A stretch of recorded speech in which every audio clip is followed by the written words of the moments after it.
Bonsoir à tous. C'est un plaisir d'animer un nouveau mardi de la chirurgie. Je me permets de vous rappeler que la Fondation de l'Académie de chirurgie a maintenant plus de 5 ans et qu'elle a des fonctions diverses, mais qu'elle organise notamment ces mardis de la chirurgie destinés à diffuser le savoir chirurgical de l'Académie de chirurgie qui est la réunion des 13 spécialités chirurgicales et qui veille à la qualité chirurgicale en France et dans le monde. Et la fondation, donc, a trois buts essentiels. Un premier but qui est donc de récupérer la connaissance et surtout, je crois que ça a une importance très, très, très grande ce soir, de certifier son savoir et faire certifier sa communication. Et on le verra avec le choix des intervenants aujourd'hui que cette certification se justifie complètement. Et d'autres vocations de la Fondation qui sont de diffuser pour les jeunes étudiants et notamment aussi lors des choix en terminale de solliciter les métiers de la santé publique, de la santé, notamment la chirurgie avec des interventions dans les écoles et enfin la chirurgie essentielle avec les problèmes que vous connaissez, c'est-à-dire les problèmes de chirurgie élémentaire, si je puis dire, dans les pays en expansion et notamment en Afrique, ce qui est parfois très difficile actuellement. Ce soir, on a choisi de parler de médecine et de chirurgie esthétique et on a rajouté derrière via les réseaux sociaux. Pourquoi? Parce que c'est une évidence, mais ça fait du bien de le dire. Cette chirurgie est souvent galvaudée, on ne sait pas très bien. Ensuite, elle a bénéficié durant les dernières années de ce dont a bénéficié toutes les disciplines chirurgicales, c'est-à-dire l'apport de la médecine, puisqu'il y a à la fois la chirurgie et la médecine, et les deux fusionnent totalement, puisqu'on a des techniques d'intervention de moins en moins traumatisantes, de moins en moins chirurgicales. Peut-être qu'on utilise de moins en moins le bistouri, mais on verra que tout ceci a besoin d'être contrairement contrôlé. Et on a choisi de faire cette session parce que, comme je l'ai dit en introduction, il faut donner un savoir qu'on va appeler certifié, c'est-à-dire de qualité, et qui obéit aux règles de la science dans l'intérêt des patients et dans l'intérêt donc de toute la population en général. Alors, si vous me permettez, en introduction, je voudrais absolument faire fusionner des mots.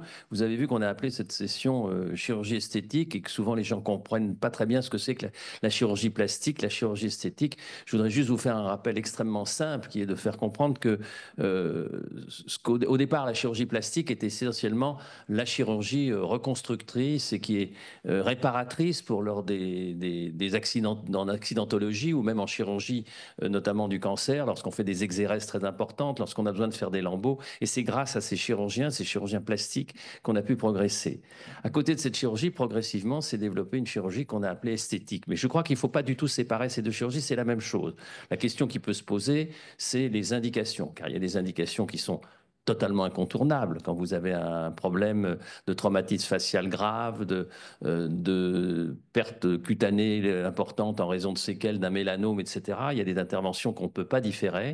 Et il y a des interventions, et c'est là, ce soir, on abordera ce sujet, je crois, où on est à la frontière. Et justement, lorsqu'on est à la frontière et que l'indication est plus lié au patient et au malade, qui n'est pas malade d'ailleurs, mais au sujet, au patient qui décide de faire une intervention, c'est le rôle et c'est l'intérêt d'avoir un chirurgien de grande qualité qui va décider avec lui du meilleur choix qu'il faut faire pour résoudre son problème.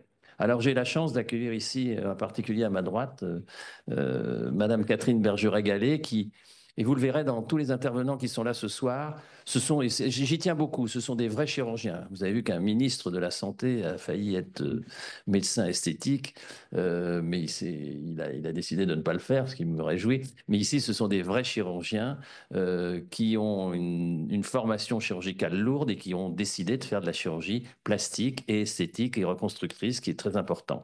Donc je remercie Madame Catherine Bergeret de m'avoir aidé à préparer ce mardi de la chirurgie. Et puis, je vous présenterai au fur et à mesure les différents intervenants et nous avons rajouté à côté de cette chirurgie donc plastique et esthétique qui est réunie dans la même société savante, j'ai demandé également à Catherine Bergeret de s'intéresser au quelque chose qui est un peu parallèle à la chirurgie plastique, mais qui nécessite là aussi une précision dans les indications et surtout, peut-être, on verra ultérieurement dans l'ablation, c'est le problème des tatouages, des piercings, qui ne sont pas qui sont, disons, des interventions qu'il ne faut pas négliger dans leur qualité. Voilà, Madame Bergeret, je vous remercie encore d'être là et je vous donne la parole pour introduire le premier orateur. Merci Richard. Merci infiniment de nous accueillir. C'est extrêmement important pour notre spécialité qui fait partie effectivement des 13 spécialités chirurgicales. Et effectivement, le grand public a du mal à comprendre le terme de chirurgien plasticien, parce qu'il y a aussi des plasticiens dans l'art, mais c'est donc vraiment, on fait de la plastique, donc de la réparatrice et de l'esthétique. On touche aux formes, on répare les formes, on répare l'enveloppe, la structure, et puis aussi l'âme, bien sûr. On s'occupe aussi des problèmes liés à l'image corporelle pour nos patients.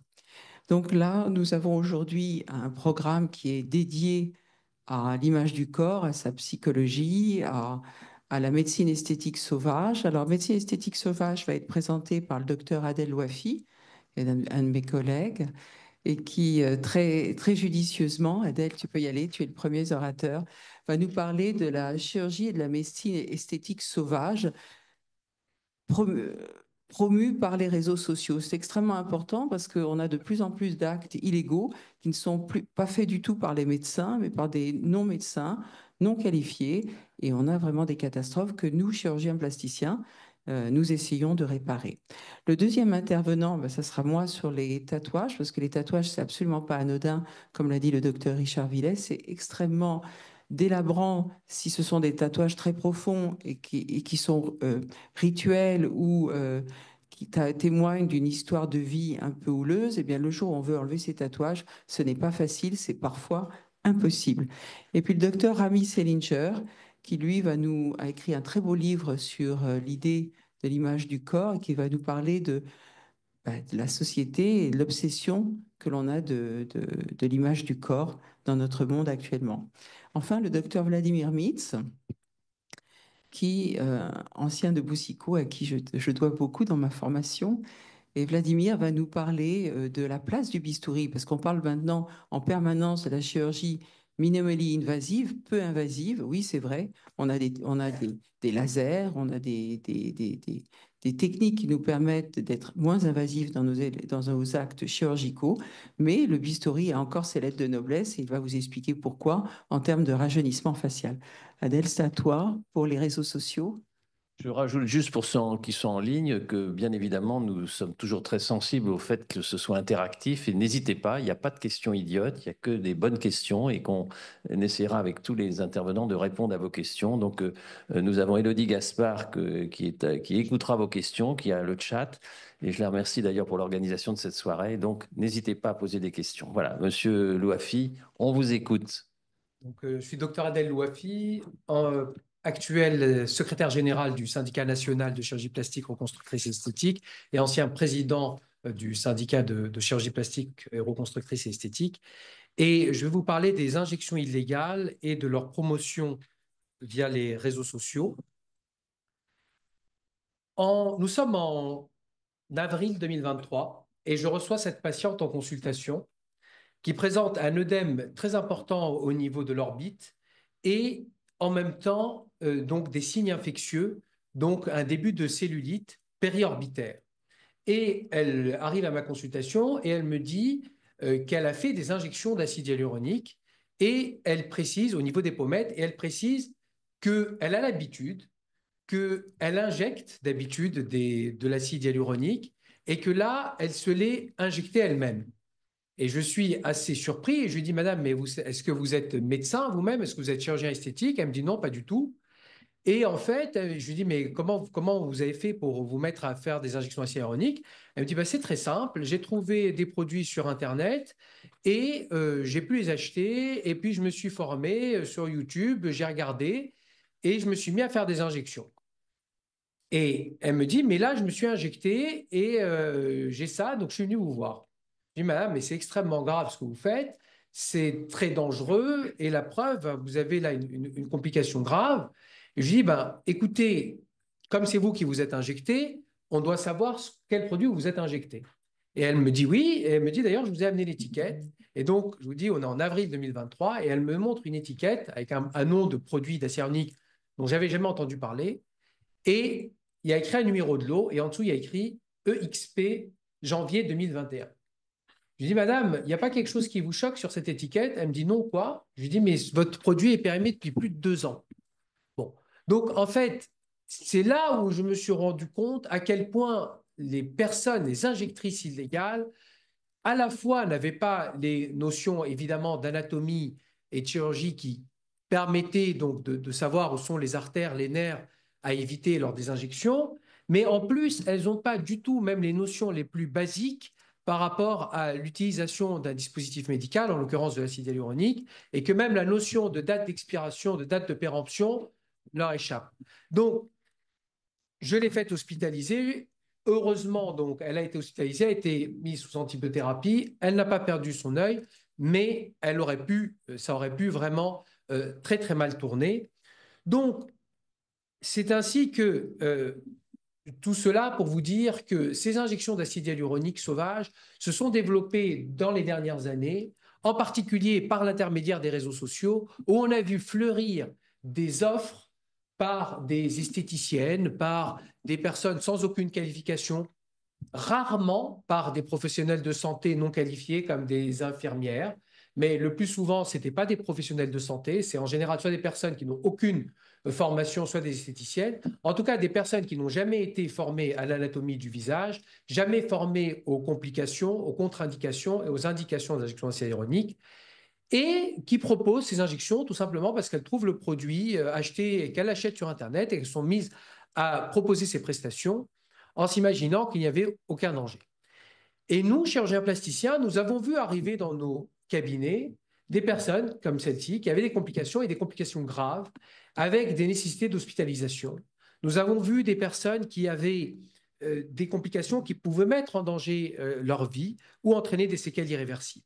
Nous avons vu des personnes avec des fasciites nécrosantes, avec certaines avec, comme je vous l'ai dit ici, par exemple des cellulites, avec parfois des syndromes septicémiques, vraiment des diffusions bactériennes dans tout le corps avec la mise en danger du pronostic vital, avec aussi des personnes avec des abcès multirécidivants, multi-opérés, avec des hospitalisations et parfois donc des mises à plat et des chirurgies extrêmement délabrantes. Et nous avons même vu des cas de contamination par des virus, en particulier l'hépatite C, très probablement par réutilisation, car ça, nous avons des témoignages de patientes là-dessus, par des réutilisations de seringues, donc où plusieurs amis viennent chez une injectrice illégale et l'injectrice partage la seringue sur les 2, 3 amis, la même seringue. Donc, dans les complications qu'on a vues, il y avait également des nécroses, c'est-à-dire qu'en fait, l'injection a littéralement obstrué une artère au niveau du visage, une des branches de l'artère faciale, et ces nécroses ont pu entraîner des cas gravissimes avec des amputations du nez, des amputations de la lèvre, parfois des nécroses partielles, mais malheureusement aussi des nécroses totales, avec, comme il s'agit en plus de patientes jeunes, vraiment parfois des vies qui sont littéralement détruites, j'ai le souvenir de cette patiente de 19 ans dont la vie avait basculé en 30 minutes, où elle s'était fait injecter dans une cuisine de l'acide hyaluronique, hypothétiquement de l'acide hyaluronique, dans les fesses, et qui avait eu de nombreux abcès à répétition, et qui qui était en alternance, qui avait arrêté son alternance, qui avait en permanence du pus qui coulait au niveau des fesses, qui avait été, son ami l'avait quitté, elle était en dépression grave, elle ne vivait plus, littéralement. Donc, c'est vraiment, même psychologiquement, extrêmement délétère. On a vu aussi des déformations, on a vu des déformations de la paupière, des extropions, des déformations des lèvres qui ont nécessité des chirurgies de correction, de réparation de ces paupières ou de ces lèvres. Et puis aussi des complications, heureusement moins graves, mais quand même extrêmement gênantes sur le plan esthétique, avec des nodules, des granulomes, c'est-à-dire des nodules inflammatoires récidivants, avec des douleurs, des œdèmes, de l'inflammation récidivante. Et récemment, tout récemment, l'Agence du médicament a alerté sur 8 cas gravissimes de botulisme. Le botulisme, cette maladie de la conserve pourrie, c'est-à-dire cette maladie en fait liée à un clostridium qui sécrète la toxine botulique. Et c'est quelque chose qu'on n'avait jamais vu en France, puisque la toxine botulique est bien sûr réglementée, normée, toujours contrôlée et qu'elle est extrêmement sûre quand elle est utilisée dans ces conditions par des chirurgiens esthétiques ou par des médecins qui ont l'autorisation de l'injecter. On n'avait jamais vu des cas aussi graves, et là, donc, des cas de botulisme avec des personnes qui avaient donc des difficultés à respirer, à parler, et qui ont été hospitalisées en réanimation, des jeunes femmes, des mères de famille. Il y a eu un premier cas à Nice et puis des cas maintenant en région parisienne, dont 8 cas en région parisienne, et toujours dans le cadre d'injections illégales. Toutes ces complications gravissimes se sont vues dans le cadre d'injections illégales. Et c'est ça qu'il faut bien comprendre, c'est que ça fait peut-être plus de 30 ans qu'on fait des injections d'acide hyaluronique et de toxines botuliques en France, et jamais on a vu de cas graves à ce point, de personnes hospitalisées dans le cadre de ces injections, encore moins opérées et encore moins hospitalisées en réanimation. Donc, quand on a vu apparaître ces cas graves, nous avons lancé, le Syndicat national de chirurgie plastique, reconstructrice et esthétique, a lancé une opération matériaux-vigilance pour que ces cas ne restent pas lettre morte et pour les centraliser. Et nous avons demandé aux chirurgiens esthétiques de reporter systématiquement et aux services de chirurgie plastique d'urgence qui recevaient les patientes hospitalisées, de remonter systématiquement à l'agence du médicament et de nous mettre en copie les cas graves d'injections liées à des injections d'acide hyaluronique et de toxines botuliques. Et nous avons très rapidement recensé 32 cas graves, dont 8 hospitalisations, et le reste avec des complications graves, c'est-à-dire avec des séquelles à long terme. Et quelques exemples du moins grave au plus grave. Donc, en haut à droite, vous avez par exemple des nodules, des boules. Là, je vais dire, c'est le cas le moins grave, c'est juste inesthétique, mais ça ne met pas en danger ni le pronostic de la lèvre, ni le pronostic vital du patient. Plus grave, des cas de nécrose, toujours à droite, nécrose de la lèvre, où on voit que ici, par exemple, en bas, cette patiente, il faudra l'amputer d'une partie de la lèvre, donc elle va avoir des séquelles, des déformations à vie.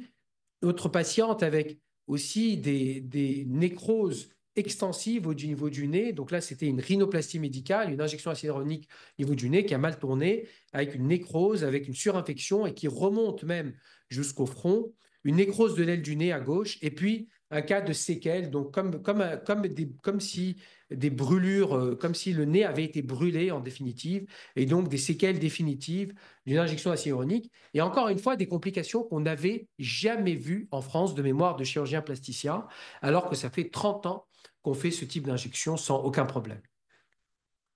Ici, des cas sur les fesses où là aussi, il y a des situations dramatiques avec des déformations extrêmement importantes, des nodules, des abcès multirécidivants, des abcès, des cellulites nécrosantes, comme on le voit à droite, avec des purulentes, avec malheureusement des nécessités d'intervention et des hospitalisations itératives dans ce cadre.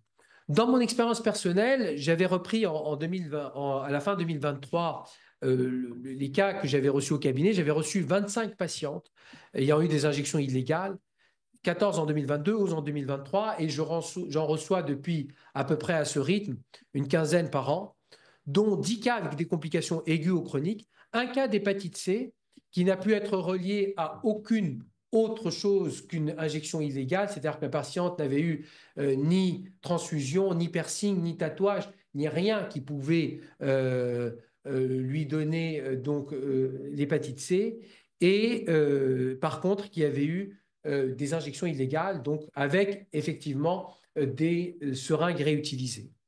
Un cas de suspicion d'accident vasculaire cérébral, parce que ces emboles en fait, d'acide hyaluronique, si on l'injecte dans une des branches d'artère faciale, avec les communications avec la carotide interne, eh bien, ça peut remonter donc, dans le système artériel cérébral et on peut avoir des cas d'accident vasculaire cérébral. Et j'ai eu un cas que j'ai dû envoyer aux urgences pour faire une IRM avec tous les signes d'un AVC. Malheureusement, je n'ai pas eu la suite puisque après la patiente ne donnait plus, n'a plus donné signe de vie et n'a pas souhaité que le dossier me soit communiqué. Mais en tout cas, le tableau était typique d'un accident cérébral et donc elle a été adressée aux urgences immédiatement. Et 6 hospitalisations. Nous avons pris des mesures avec le syndicat national de chirurgie plastique reconstructrice et esthétique pour faire cesser ce fléau. Et la première mesure, c'est que après cette opération matériaux-vigilance, nous avons réuni une conférence de presse avec les structures représentatives, la Société française de chirurgie plastique, la Société française des chirurgiens esthétiques plasticiens, et nous avons présenté aux grands médias la situation, le fléau que ça représentait. Et cela a été extrêmement relayé dans les masses médias, que ce soit à la télévision, à la radio, dans la presse écrite. Donc, il y a eu énormément d'articles qui sont parus sur le sujet, de façon à ce que cela touche le grand public. Puis, nous avons relayé aussi dans les médias sociaux. Nous avons créé des visuels, nous avons fait des flyers pour les salles d'attente. Et nous avons aussi communiqué dans les médias spécialisés, dans la presse spécialisée, les esthéticiens et esthéticiennes et la presse des infirmiers, pour leur dire qu'il s'agissait d'actes illégaux quand ils n'étaient pas réalisés par des médecins. Le deuxième axe a été de couper les circuits de communication de ces influenceuses sur les réseaux en faisant des plaintes directement auprès d'Instagram, mais pas simplement des signalements, vraiment des courriers recommandés internationaux envoyés en Irlande. Et nous avons pu ainsi faire fermer une trentaine de comptes Instagram d'injectrices illégales. C'était une des actions phares que nous avons menées sur ces mesures de prévention. Toujours dans les mesures de prévention, là, c'était un axe prioritaire, c'était d'obtenir une régulation de la vente de l'acide hyaluronique. Car vous le savez, la toxine botulique est régulée, elle est normalement vendue qu'aux médecins, sauf la toxine de contrebande, mais contre des produits frelatés, comme ceux qui ont pu donner des cas de botulisme. Mais l'acide hyaluronique était en vente libre et c'était une anomalie réglementaire dont nous nous sommes rendus compte. Et nous avons contacté l'Agence du médicament, qui nous a ensuite mis en lien avec la Direction générale de la santé et le ministère. Nous avons également pris contact avec la section santé publique du Conseil national de l'ordre des médecins. Et ensemble, nous avons construit ce décret qui est sorti en mai 2024. C'est le décret relatif à la vente de dispositifs contenant de l'acide hyaluronique injectable. Et ce décret dit qu'aujourd'hui, en France, ne peuvent utiliser et acheter l'acide hyaluronique que des médecins et à visée esthétique. Et il est prévu une exception pour de la vente à des particuliers, mais uniquement sur ordonnance. Donc, uniquement sur ordonnance, il peut être vendu à des particuliers et évidemment dans des quantités qui correspondent à l'utilisation pour une seule personne. Il serait hors de question pour un pharmacien de livrer 20 seringues à un patient, même sur ordonnance, car le doute sur l'authenticité de l'ordonnance serait énorme. Donc, dans les mesures de prévention, le quatrième axe était de stopper les injectrices illégales. Nous avons fait des plaintes pénales, 25 plaintes pénales, dont la fameuse histoire des sœurs Botox, deux sœurs à Valenciennes qui ont été condamnées 18 mois de prison avec sursis, avec des saisies des biens qu'elles s'étaient, donc de l'enrichissement qu'elles s'étaient fait par ces méthodes, et des personnes qui étaient personnes sans aucune qualification et qui se vantaient sur les réseaux de pratiquer ce type d'injection. Nous avons d'autres plaintes pénales en cours qui sont en cours d'instruction, comme une très grosse affaire sur le centre Onessa, avec énormément de victimes présumées. L'affaire n'est pas encore jugée, mais il y a une très grosse enquête en cours sur ce centre.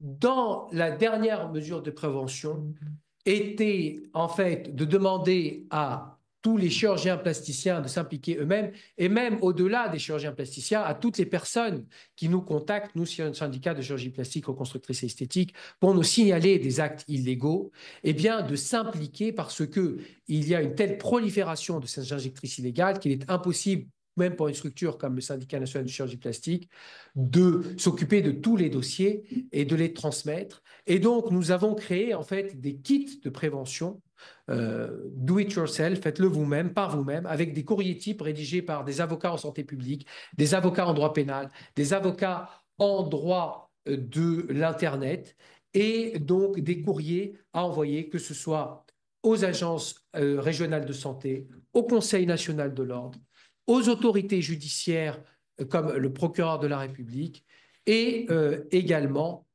aux réseaux sociaux comme Instagram ou TikTok avec vraiment des courriers officiels à leur adresser, de façon à ce que ces comptes soient fermés et à ce que ce fléau cesse. Voilà, je vous remercie de votre attention. Bon, merci beaucoup. Je crois que c'est très, très important, cette sensibilisation du public. Est-ce que vous avez des questions, Élodie? Non, il n'y a pas de questions. Oui, une madame. Oui, allez-y, derrière vous, Élodie. L'usage normal de l'acide hyaluronique. L'acide hyaluronique est utilisé normalement pour restaurer les volumes. Donc, on peut l'utiliser en médecine réparatrice ou en médecine esthétique. En médecine réparatrice, on peut l'utiliser, par exemple, dans le cadre des personnes qui sont sous trithérapie pour le HIV et qui ont une fonte des volumes du visage. Et donc, on va pouvoir restaurer les volumes. On peut le faire soit par de la graisse, donc là, c'est un acte chirurgical qu'on appelle l'hypofilling, soit par des injections, ça peut, de produits de comblement, ça peut entre autres être de l'acide hyaluronique, ça peut être d'autres produits, mais ça peut être aussi de l'acide hyaluronique. On peut l'utiliser dans la médecine réparatrice, par exemple, dans le cadre des transitions de genre, par exemple, donc dans la féminisation du visage, ça peut être une des utilisations. En médecine esthétique, qui est la plus connue du grand public, c'est par exemple les injections pour soit restaurer du volume, donc la perte de volume au niveau des joues, par exemple, des pommettes, avec perte de volume avec le vieillissement, d'accord? Ou alors, donc en anti-aging, ou alors, par exemple, tout simplement pour augmenter, par exemple, le volume des lèvres, ou par exemple pour des patientes qui voudraient augmenter le volume des fesses. Ce sont des alternatives à des chirurgies. L'acide hyaluronique peut être utilisé en topique local. Dans ce cas-là, ce n'est pas du tout un produit injectable et donc il peut être donc appliqué comme une crème, si vous voulez. Et dans ce cadre-là, il faut savoir que l'acide hyaluronique est quelque chose qui existe naturellement dans l'organisme. Mais dans ce cadre-là, il n'y a pas du tout les risques dont on a parlé qui sont liés aux injections. Mais encore une fois, ces risques liés aux injections sont des risques qui sont exceptionnels dans une pratique normale et c'est-à-dire avec de l'acide hyaluronique réglementé et pratiqué par un chirurgien esthétique ou un médecin formé à ces injections.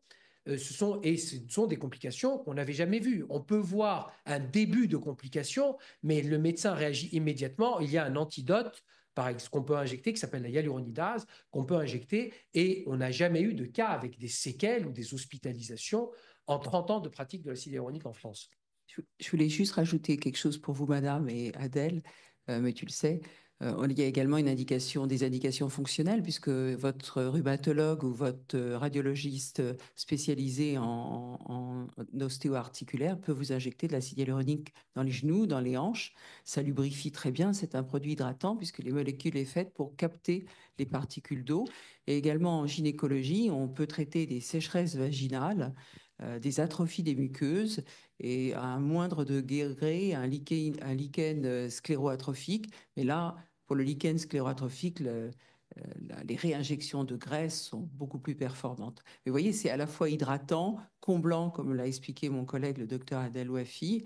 On s'en sert, donc c'est un produit qui est vraiment extrêmement précieux et ce sont quasiment que des indications thérapeutiques. On peut mettre une toute petite goutte d'acide hyaluronique à une jeune fille qui a une séquelle de bec de lièvre, de fente labio-maxillopalatine, et on lui redrape la lèvre sans pour autant faire une retouche chirurgicale, puisque ce sont ces malformations faciales qui évoluent en fonction des années. On répare très bien les enfants, mais avec la croissance, et notamment la croissance pubertaire, eh bien, le visage va à nouveau présenter quelques petits défauts et on peut corriger, par exemple, avec de l'acide hyaluronique.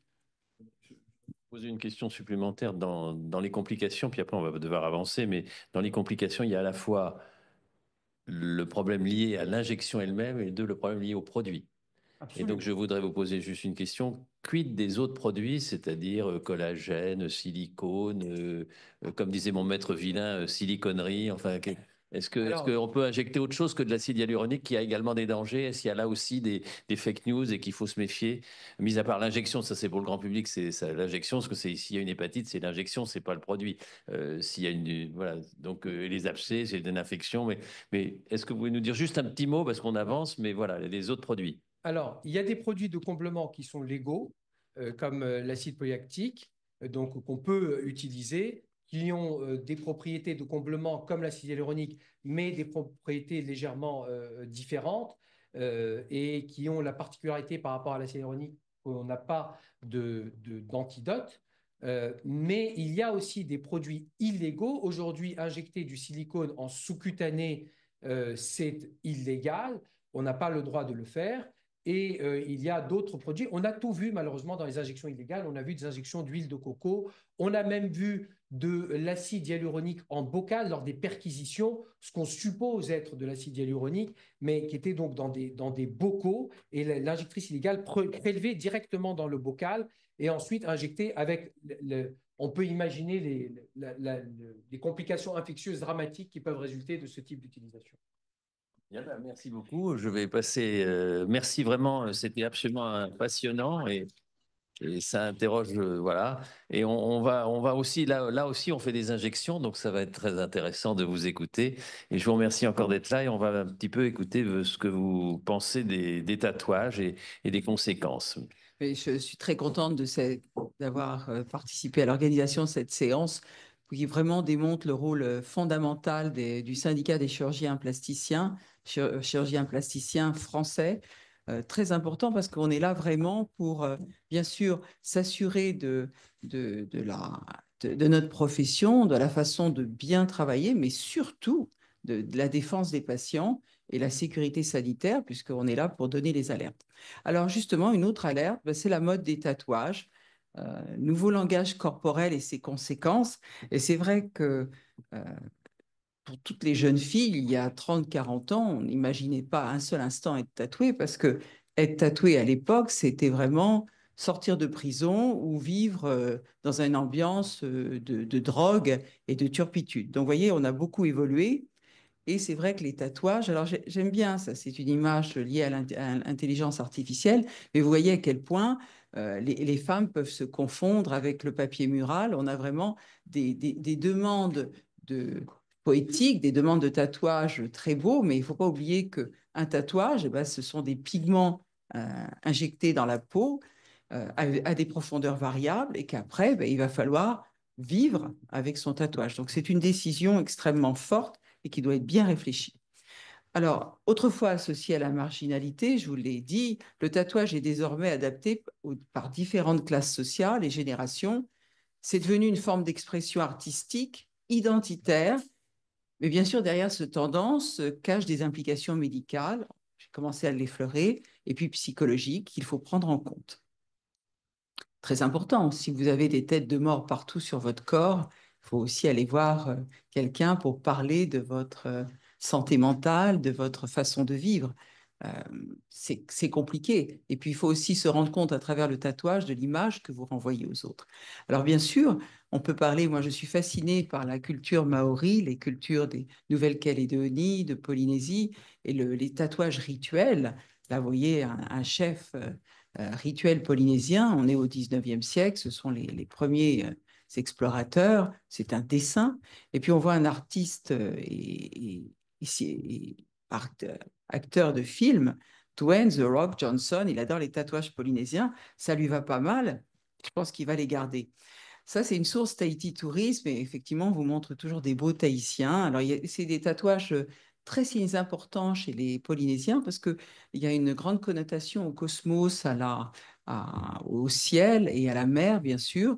Et il y a toujours, il y a des dents de requin, enfin, il y a des tatouages qui représentent les divinités maoris. Donc, c'est vraiment extrêmement, c'est à la fois rituel, les chefs sont tatoués différemment, les hommes mûrs sont tatoués différemment, les femmes peuvent être tatouées différemment, et c'est également un tatouage initiatique. On fait partie d'un groupe. Donc les îles, la Polynésie, vous avez différents tatouages, et en fonction de la provenance des individus, dans ces tatouages rituels, symboliques et d'appartenance ethnique, on a les Marquisiens, les Samoans, les Tongans. Tongans, c'est très, très important, l'île Tonga, les habitants des îles Cook, etc. Donc, vous voyez une multitude d'archipels dans le Pacifique. Mais on n'est pas obligé d'aller aussi loin que ça. Alors, c'est vrai que les tatouages corporels très importants, c'était essentiellement culturels, essentiellement venant du Japon et du Pacifique, des îles polynésiennes, puisqu'on pourrait quand même ceci étant superposé à cela, les scarifications rituelles en Afrique. On a moins d'encre en Afrique, mais on met également des sèves de plantes et on a effectivement dans certaines tribus, dans certains groupes ethniques, on glisse des morceaux d'écorce sous la peau pour entraîner des espèces de bijoux sur la peau, mais c'est toute la vie. C'est-à-dire qu'on a vraiment un langage codé sur son corps qui signe une appartenance et également qui symbolise son sexe. Vous voyez également, je tenais à vous montrer quand même les tatouages yakuza au Japon, on va en reparler. Et puis on les a oubliés parce que maintenant les jeunes femmes berbères n'ont plus vraiment envie d'être tatouées. Mais je me rappelle de mes patientes âgées au début de ma pratique chirurgicale. Et le tatouage, c'était extrêmement important chez les femmes berbères. On avait des tatouages au niveau du visage et ça, c'était un signe de respectabilité. Mais les tatouages d'aujourd'hui, ils sont vraiment une multitude de tatouages. On peut tatouer son chien, sa belle-mère, enfin rarement sa belle-mère, mais son ex-petite amie. On tatoue le nom de ses enfants, on tatoue ses amours, mais il faut être sûr que c'est pour toujours. Donc, vous voyez, c'est des véritables œuvres sur la peau. Et puis, il y a aussi des tendances pathologiques. Il y a des gens qui se tatouent tout le corps comme s'ils étaient des squelettes, comme s'ils étaient euh, des monstres. Et puis, il y a aussi des tatouages très poétiques. Vous voyez ce colibri sur un avant-bras. Alors, c'est très joli.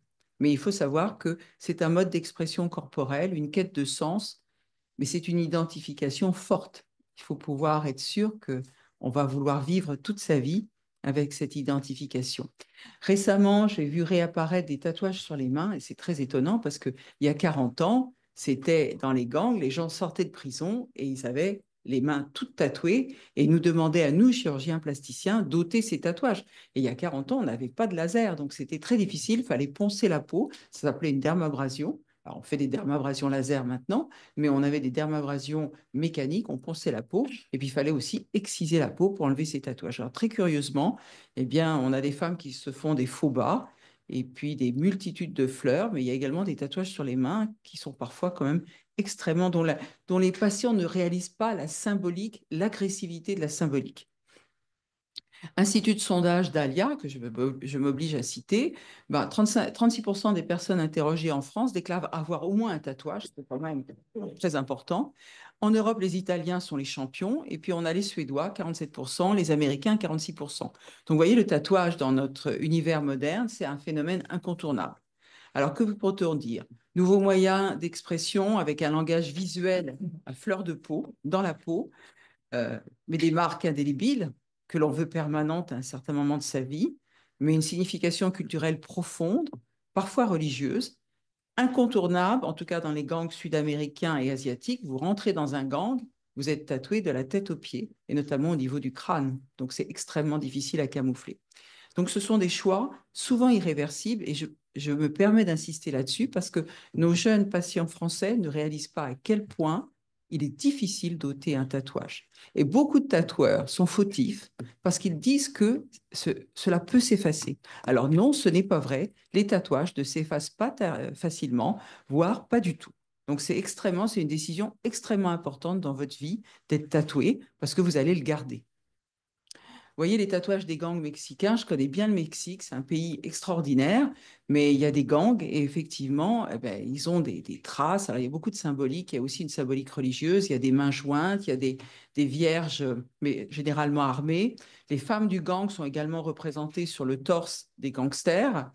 Elles sont moins tatouées quand même, mais c'est extrêmement invalidant, tellement invalidant que quand il y a des repentis, et là, vous voyez un exemple.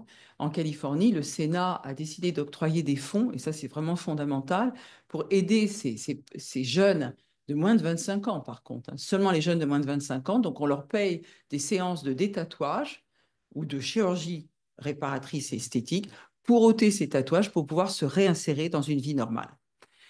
Le tatouage, oui, ça aide aussi. Là, vous voyez une jeune femme avec un avant-bras scarifié. C'est vrai qu'il y a des moments dans la vie où on se scarifie les bras par mal-être, mais il faut essayer de limiter les scarifications parce qu'après, on a des jeunes de 25-30 ans qui viennent nous voir en disant qu'est-ce que je peux faire? Et malheureusement, c'est souvent des scarifications trop profondes. On va quand même pas infliger à cette jeune femme une greffe de peau totale de l'avant-bras. Alors, effectivement, on peut masquer avec des tatouages. On a maintenant des tatouages quand même couleur de peau. On a des tatoueurs professionnels spécialisés en dermopigmentation médicale qui arrivent éventuellement sur les petites traces blanches de scarification à mettre du pigment couleur chair. Ce n'est que une façon de camoufler, mais en tout cas, on arrive quand même à camoufler une partie de ces scarifications. Sinon, effectivement, vous pouvez opter pour un grand tatouage. Donc tout ça, c'est très important parce que la société évolue, c'est la grande mode des tatouages, on le voit, ça a explosé, mais les gens ne perçoivent pas, le grand public ne perçoit pas les conséquences de ces tatouages. Et l'influence des réseaux sociaux, elle est énorme parce qu'on voit des influenceurs tatoués de la tête aux pieds et qui font la promotion de ces tatouages, mais sans expliquer que c'est un tatouage à vie. Donc c'est très important, même si on adore un influenceur, de ne pas forcément avoir le même tatouage parce que ça a des conséquences. Et vous voyez, donc là, c'est une enquête du Parisien que je tiens à citer, qui explique. Alors là, vous voyez un matériel de tatouage moderne. C'est généralement, on tatoue avec une ou deux aiguilles, voire 3 à 5 aiguilles en fonction. On fait des tatouages médicaux. On répare, nous, chirurgiens plasticiens, on travaille avec des spécialistes de la dermopigmentation, du tatouage, pour réparer. On ne va pas aller s'amuser. On peut effectivement faire des greffes de poils au niveau d'un sourcil amputé, par exemple, mais on aura un très bon résultat, notamment chez une femme, mais également chez un homme, avec un petit tatouage point par point, comme si c'était des cheveux, des poils. Donc, on peut réparer une amputation de sourcil avec un tatouage. On peut aussi réparer des zones au niveau du cuir chevelu si elles sont très limitées. Donc, vous voyez, là, vous avez la pointe du dermographe qui est composé d'aiguilles qui se déplacent rapidement de haut en bas. Alors, au début de ma pratique chirurgicale, notamment en reconstruction mammaire, il n'y avait quasiment pas de tatoueurs qualifiés, et donc on faisait nous-mêmes des tatouages des aréoles, par exemple, pour reconstruire les aréoles, la plaque aréolo-mamelonnaire de nos patientes qui avaient été obligées de subir une amputation du sein en raison d'un cancer du sein. Donc là, vous voyez que le tatouage, il peut profondre. Pour qu'il dure, il faut qu'il pénètre le derme à une certaine profondeur. Donc, ce n'est pas anodin. Et puis après, il y a la qualité des pigments. Maintenant, on a des règles en pigments médicaux. Ce sont des pigments qui, à terme, se résorbent. Ils vont être phagocytés. Il ne faut pas oublier qu'ils ne se phagocytent pas n'importe comment, puisqu'ils vont se phagocyter par l'action des macrophages, donc des cellules de défense du corps, mais également, le pigment va être non pas émulsionné, mais va être dégradé, fragmenté, et donc le tatouage va s'étaler également. Donc, c'est absolument pas facile. Et puis, bien sûr, dans les premiers tatouages, ceux qui tiennent le mieux, mais on ne devrait pas le dire, sur les tatouages de salons de tatouage au fin fond des ports de Hambourg, mais évidemment, c'était des tatouages à l'ancienne avec des substances toxiques qu'on a été obligé de bannir. Il ne faut pas oublier que dans les premiers pigments de tatouage, il y avait du mercure, du cadmium, de l'arsenic, du plomb. C'est quand même des substances qui ne sont pas anodines pour la santé. Donc, le tatouage, quelle que soit sa qualité des encres, des produits, des pigments utilisés, on peut avoir des réactions allergiques, on peut avoir des inflammations, on peut avoir des infections. Là aussi, il y a un problème d'aiguilles. Donc, normalement, les aiguilles, elles sont jetables si on a un dermographe médical. Mais il n'est pas évident que certaines aiguilles ne soient pas restérilisées. Donc, il faut faire très attention où on se fait tatouer pour ne pas, par exemple, avoir également une hépatite virale ou éventuellement un syndrome d'immunodéficience acquise. On peut aussi on a eu des cas de virus du sida ou d'hépatite C et d'hépatite B après des séances de tatouage. C'est de moins en moins le cas, mais ça peut encore arriver. La migration des pigments, je vous en ai parlé, ça a tendance à s'étaler, donc ce n'est pas très joli. Vous avez un tatouage au départ très bien défini, et puis en vieillissant, le tatouage s'étale. Et puis, bien entendu, la réglementation est variable. En France, on a une réglementation assez sévère, mais il n'y a pas de normes strictes entre les pays. Et le tatouage que vous allez faire en France, eh bien, ma foi, j'ai été un jour effarée parce que j'ai été sur une plage à l'île Maurice et j'ai vu une petite fille de 13 ans. Pour moi, c'est une petite fille, une adolescente. Et elle a dit à sa mère, je veux un grand dauphin dans le dos. Et le lendemain, elle avait un dauphin dans le dos. J'ai dit à la maman, mais c'est pas possible, vous étiez là. Elle m'a dit, mais si, ça lui fait plaisir et on nous a dit que ça allait s'effacer. Vous voyez à quel point les gens peuvent être dans un degré de désinformation stupéfiant.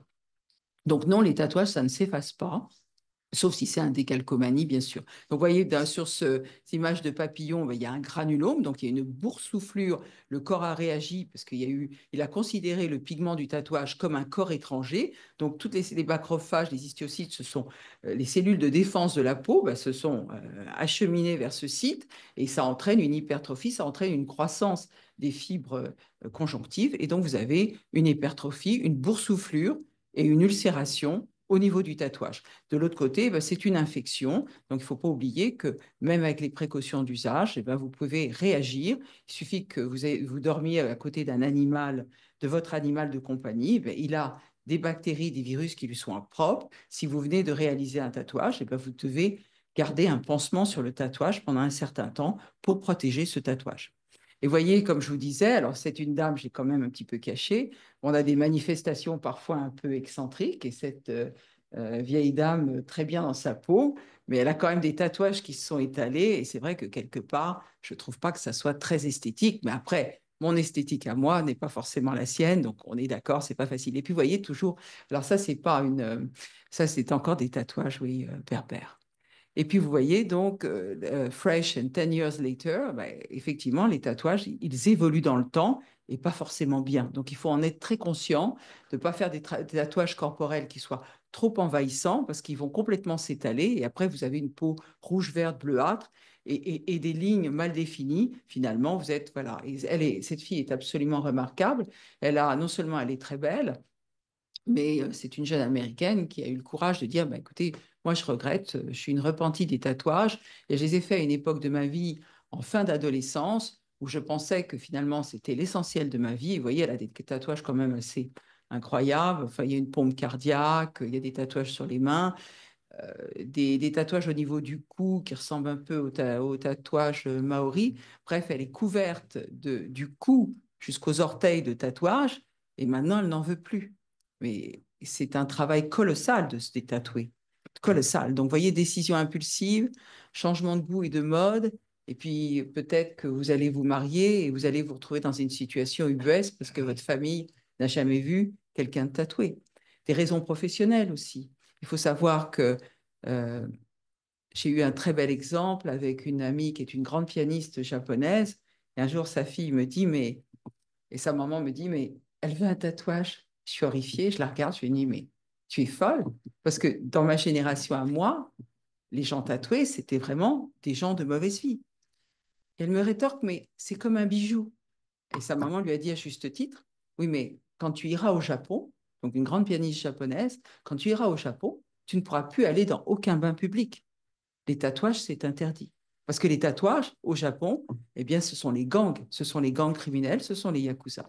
Alors, Johnny Depp, dont certaines ont été amoureuses de Johnny Depp, en tout cas à un certain moment de notre vie, vous voyez bien, quand on a sa petite amie Winona Ryder, oui, Vivona Forever, et puis après, il faut trouver autre chose parce que vous changez de girlfriend et le tatouage est plus adapté. Et ça arrive, j'ai nombre de patientes qui ont des prénoms tatoués sur leur corps. Et évidemment, la vie change, votre vie change. Et là, c'est très intéressant, c'est les regrets de jeunesse du chanteur Morgenstern. Il faut savoir que c'est un chanteur russe et qui est quelqu'un de très intéressant. Mais vous voyez, là, donc il s'est filmé, hein, donc il a accepté qu'on le filme. Maintenant, il est un peu repenti de ses tatouages. Alors, il faut dire qu'au niveau de la paupière inférieure, je n'ai pas de pointeur, mais vous le voyez peut-être au niveau de sa paupière inférieure qu'on est en train de détatouer, il a un terme, schmerk, ça veut dire mort en russe. Alors c'est vrai que quand on a le mot mort tatoué sur la paupière inférieure, c'est quand même...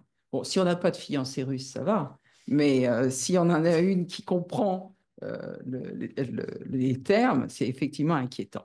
Allez, je vais accélérer. Un autre artiste qui s'est fait détatouer. Alors la photo n'est pas excellente, je l'ai prévue sur les réseaux sociaux, mais quand même, si on pouvait l'agrandir, vous verrez, vous pourrez regarder sur Internet, il a quand même des cicatrices plein le corps. Enfin, il a réussi à être détatoué.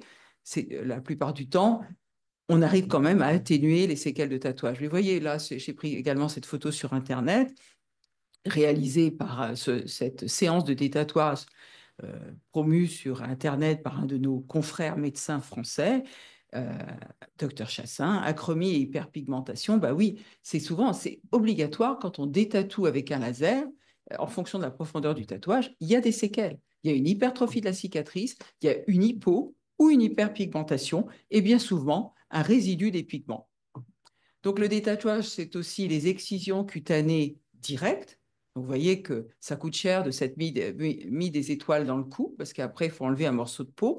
Bon, la séquelle ne sera pas énorme, mais là, au niveau de l'avant-bras, on peut se demander, est-ce que cette femme n'était pas mieux de rester avec ses cœurs? C'est extrêmement compliqué. Il y a des moments dans la vie où on n'en veut plus, mais les séquelles, vous voyez, sont lourdes, avec un bras déformé et une cicatrice hypertrophiée et très longue. Donc, douleur, parce que c'est des interventions, même le laser, c'est extrêmement douloureux. Des cicatrices qui sont souvent vilaines et qu'on ne peut pas cacher. Et puis, un résultat imparfait, il y a des personnes que l'on n'arrive pas à détatouer. Donc, les innovations, on espère qu'on obtiendra des encres qui ne vont pas baver, des encres biodégradables compatibles avec une bonne santé, mais qu'on pourra estomper très facilement. Ça, c'est le futur. Des tatouages semi-permanents, vous le savez très bien, dans certaines cultures, notamment les cultures du Moyen-Orient et du Proche-Orient, vous allez à un mariage, on vous fait un tatouage au henné, mais on applique, c'est comme un décalcomanie, on applique ce tatouage sur votre peau et au bout de 3 semaines, vous êtes délivré de votre tatouage. Il faudrait qu'on fasse la même chose avec les tatouages, qui soient temporaires, mais dans l'immédiat, cela n'existe pas. Et puis, il faudra également inventer des lasers plus performants, mais on a 2 types de lasers actuellement qui nous permettent de tatouer.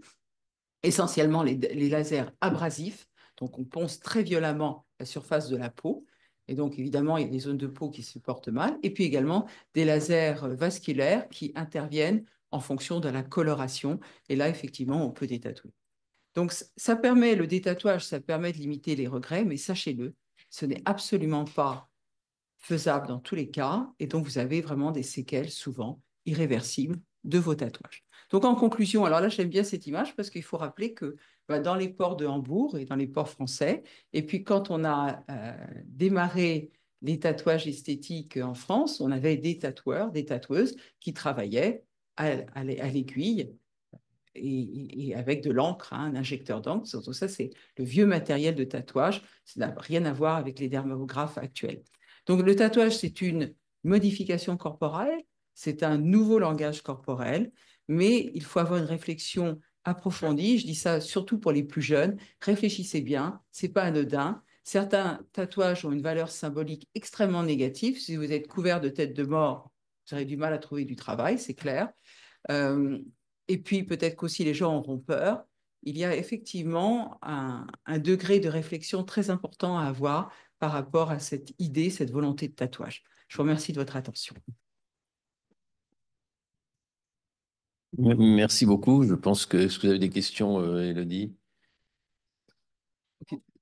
J'ai répondu, merci. Oui, vous avez une question derrière là-bas, je vous en prie. Vous dites si vous êtes médecin ou pas aussi. Du tout, Pas du tout. Alors moi, j'ai une petite question par rapport au henné. Vous disiez que c'est éphémère. Pourtant, Pas toujours, mais c'est normalement éphémère. Normalement, ça part après un bout de temps de 10 jours, 2 semaines, 3 semaines maximum. Eh bien, figurez-vous, j'avais fait un tatouage au henné quand j'étais à Dubaï, il y a à peu près 2 ans. Et j'ai eu pas une hémorragie, carrément, ça a été, C'est rentré dans la peau. c'est rentré dans la peau et rajoute. ça ressemblait au tatouage que vous avez montré alors que c'était du henné. Et j'ai eu c'était une brûlure, ça brûlait pendant longtemps et jusqu'à maintenant, je peux encore voir une trace, même si c'est le tracé. Ouais. Le tracé. Ouais. Alors, je Il y a un vous petit rassure, tracé. effectivement, dans certains pays, ils ne respectent pas les règles et ils rajoutent des substances toxiques qui ne sont pas censées être là. Le henné, normalement, ne brûle pas. On l'applique, il ne faut pas l'appliquer trop chaud, évidemment, sinon il faut de la peau, mais on applique le henné, on met un papier, en tout cas, on ne bouge pas pendant un certain temps, et puis on enlève le papier, après on lave les mains, et on a effectivement le tatouage sur l'avant-bras ou sur les mains, et éventuellement sur le décolleté. Le décolleté, il faut être prudent. Je ne le conseille pas parce que c'est une peau extrêmement fragile, ainsi que le cou. Alors, effectivement, dans certains pays, ils rajoutent des choses au henné, notamment quand les femmes se teignent les cheveux avec du henné noir. Je suis désolée, le henné noir, ce n'est pas du henné. Donc, c'est la même chose pour les pigments. Donc, si vous rajoutez des substances potentiellement allergisantes au henné, effectivement, vous avez des réactions et des henné qui durent indéfiniment. C'est vrai. Merci pour votre question. Une question à droite, oui, Monsieur Garin. Oui, juste une question qui m'a souvent été posée lors de mes consultations. Docteur, est-ce que la sécurité sociale prend en charge l'ablation d'un tatouage?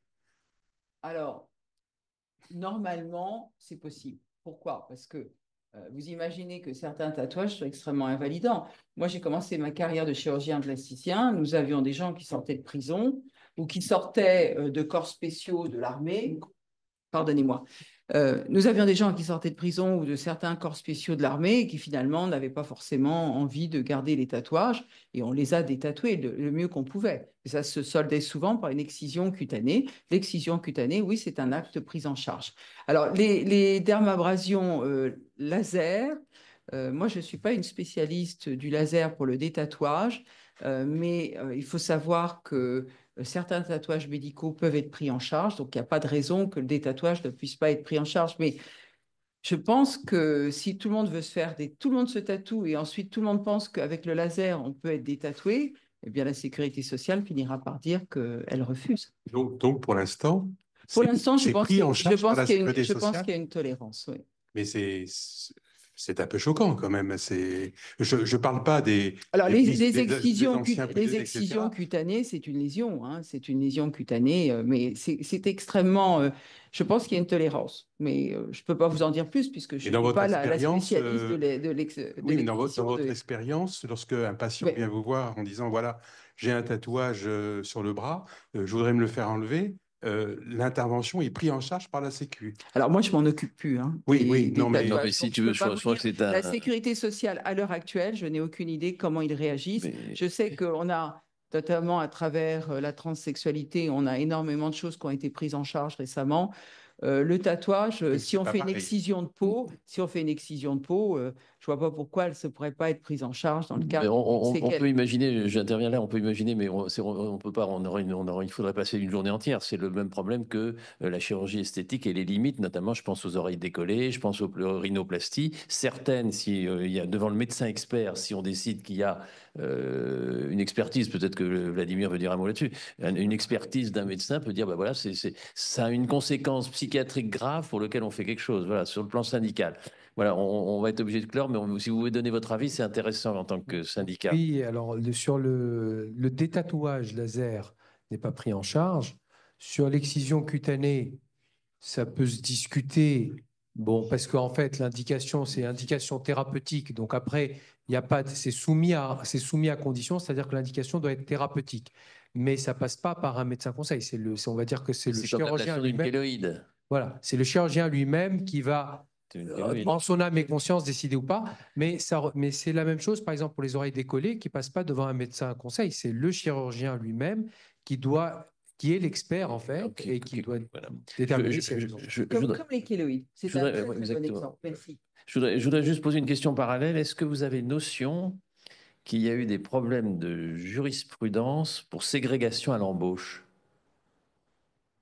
Sinon, peut-être qu'on ne sait pas répondre, mais je veux dire, voilà, moi je connais des gens qui cherchent des employés et qui disent, bah, je ne vous prends pas parce que vous êtes tatoué. Ah non, mais attendez, on peut avoir Et... Alors, je vais être très clair là-dessus. Je parle toujours très franchement. On peut aussi avoir des surprises. Il m'est arrivé une fois d'avoir une dame qui postulait pour un emploi avec un profil très atypique, un petit tatouage sur la main. Bon.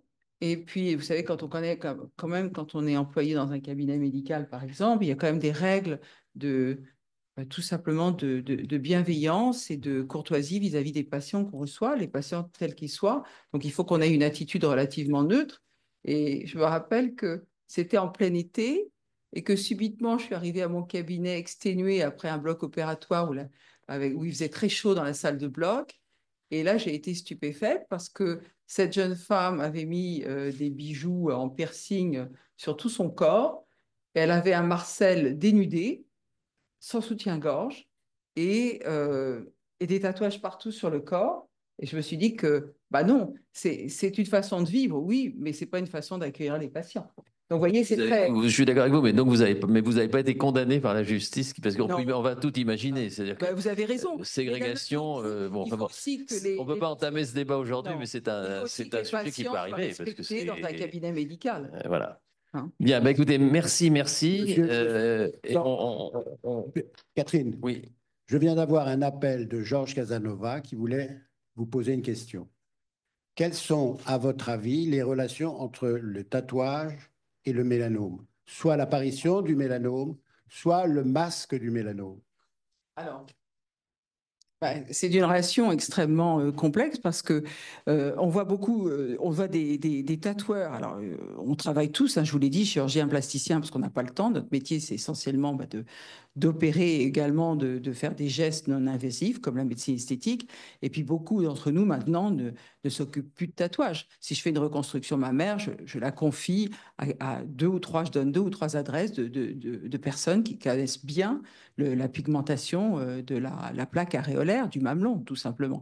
Alors, on voit des vidéos sur Internet où les gens larguent à main nue, enfin, sans aucun complexe, tatouent sur des grains de beauté.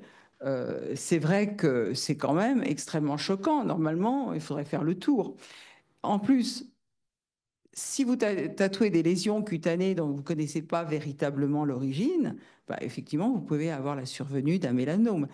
Est-ce que le pigment lui-même, sur une patiente qui n'est pas spécialement exposée, qui n'a pas au soleil, qui ne vit pas en Australie, qui n'a pas d'antécédents familiaux de mélanome, est-ce que le pigment lui-même entraîne un mélanome? Ça, je ne saurais répondre. Mais en tout cas, c'est sûr que si vous tatouez des grains de beauté, bah, c'est quand même une agression du grain de beauté. Vous risquez de le transformer ou de masquer un mélanome en début de croissance. Absolument. C'est très important. C'est pour ça qu'on voit des vidéos d'internautes, de tatoueurs qui se lancent dans les tatouages artistiques, mais ils tatouent tout le corps euh, et ils tatouent également les lésions cutanées. Bien, écoutez, merci beaucoup pour ce parenthèse tatouage absolument passionnante. On est obligé d'avancer et on va donner la parole à Rami Salinjay, qui Dans un monde obsédé par l'image. voilà, alors Son livre. Alors là aussi, je vais pas le flagorner, mais c'est un vrai chirurgien qui a travaillé aussi à l'hôpital Boucicaut, qui a fait beaucoup de chirurgie plastique, qui s'est beaucoup intéressé à la chirurgie mammaire, notamment dans les reconstructions mammaires. Et on est très content que vous soyez là pour nous donner un petit peu votre aperçu de ce qui vous a fait réfléchir et écrire un livre sur l'image, entre guillemets. Alors, je vous remercie de m'inviter à parler dans ce lieu honorable et prestigieux. Alors, le sujet, c'est la chirurgie esthétique dans un monde obsédé par l'image. Alors, je ne sais pas s'il est obsédé, mais en tout cas, le titre même comprend sous-entend deux innovations. Il y a la chirurgie et il y a le monde. Alors, c'est vrai que d'abord, on a l'avènement de la chirurgie et ses progrès extraordinaires. Et puis les moyens de propagation des idées et des images de masse qui existent en ce moment dans le monde. Et ces deux éléments ont complètement bouleversé notre rapport à l'image, notre rapport à soi et notre rapport à l'image de soi et des autres. Alors, le rapport à l'image et le souci de l'esthétique ont quelque chose d'universel. En quoi la chirurgie et en quoi le monde des médias et des réseaux a-t-il bouleversé ce rapport-là?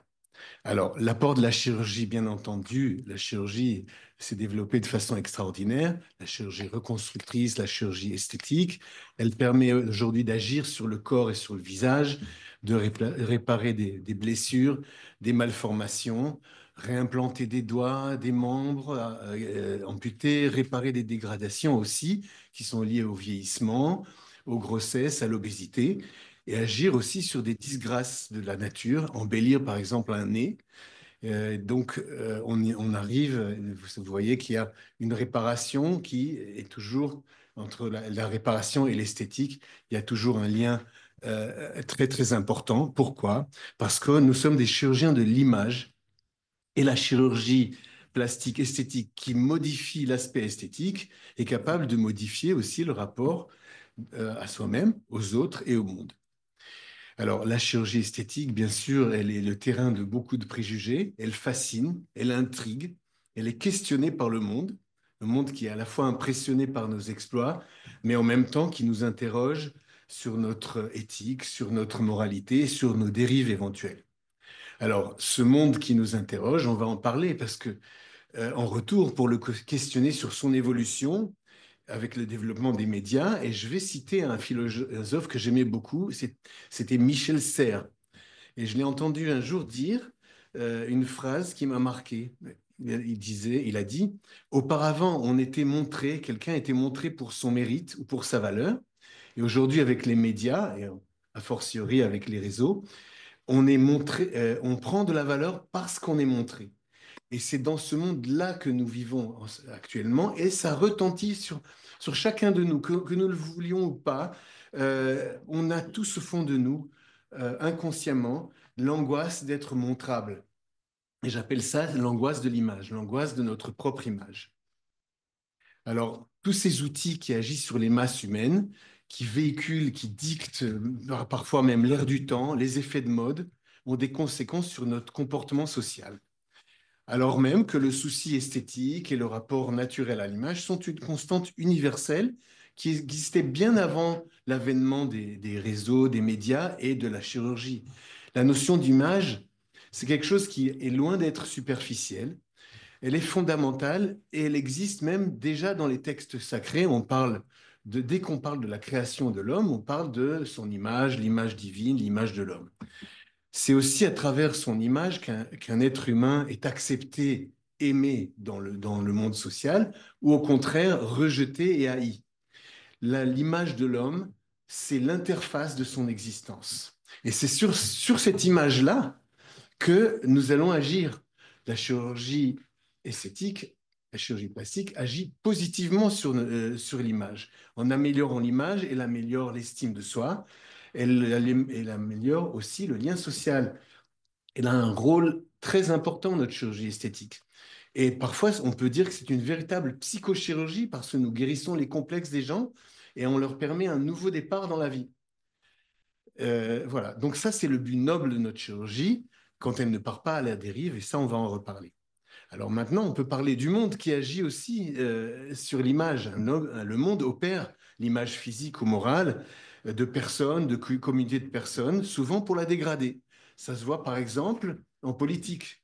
Peu avant une élection, on met un dossier sur un candidat, le moindre larcin ou une histoire de mœurs, et on influence négativement le vote.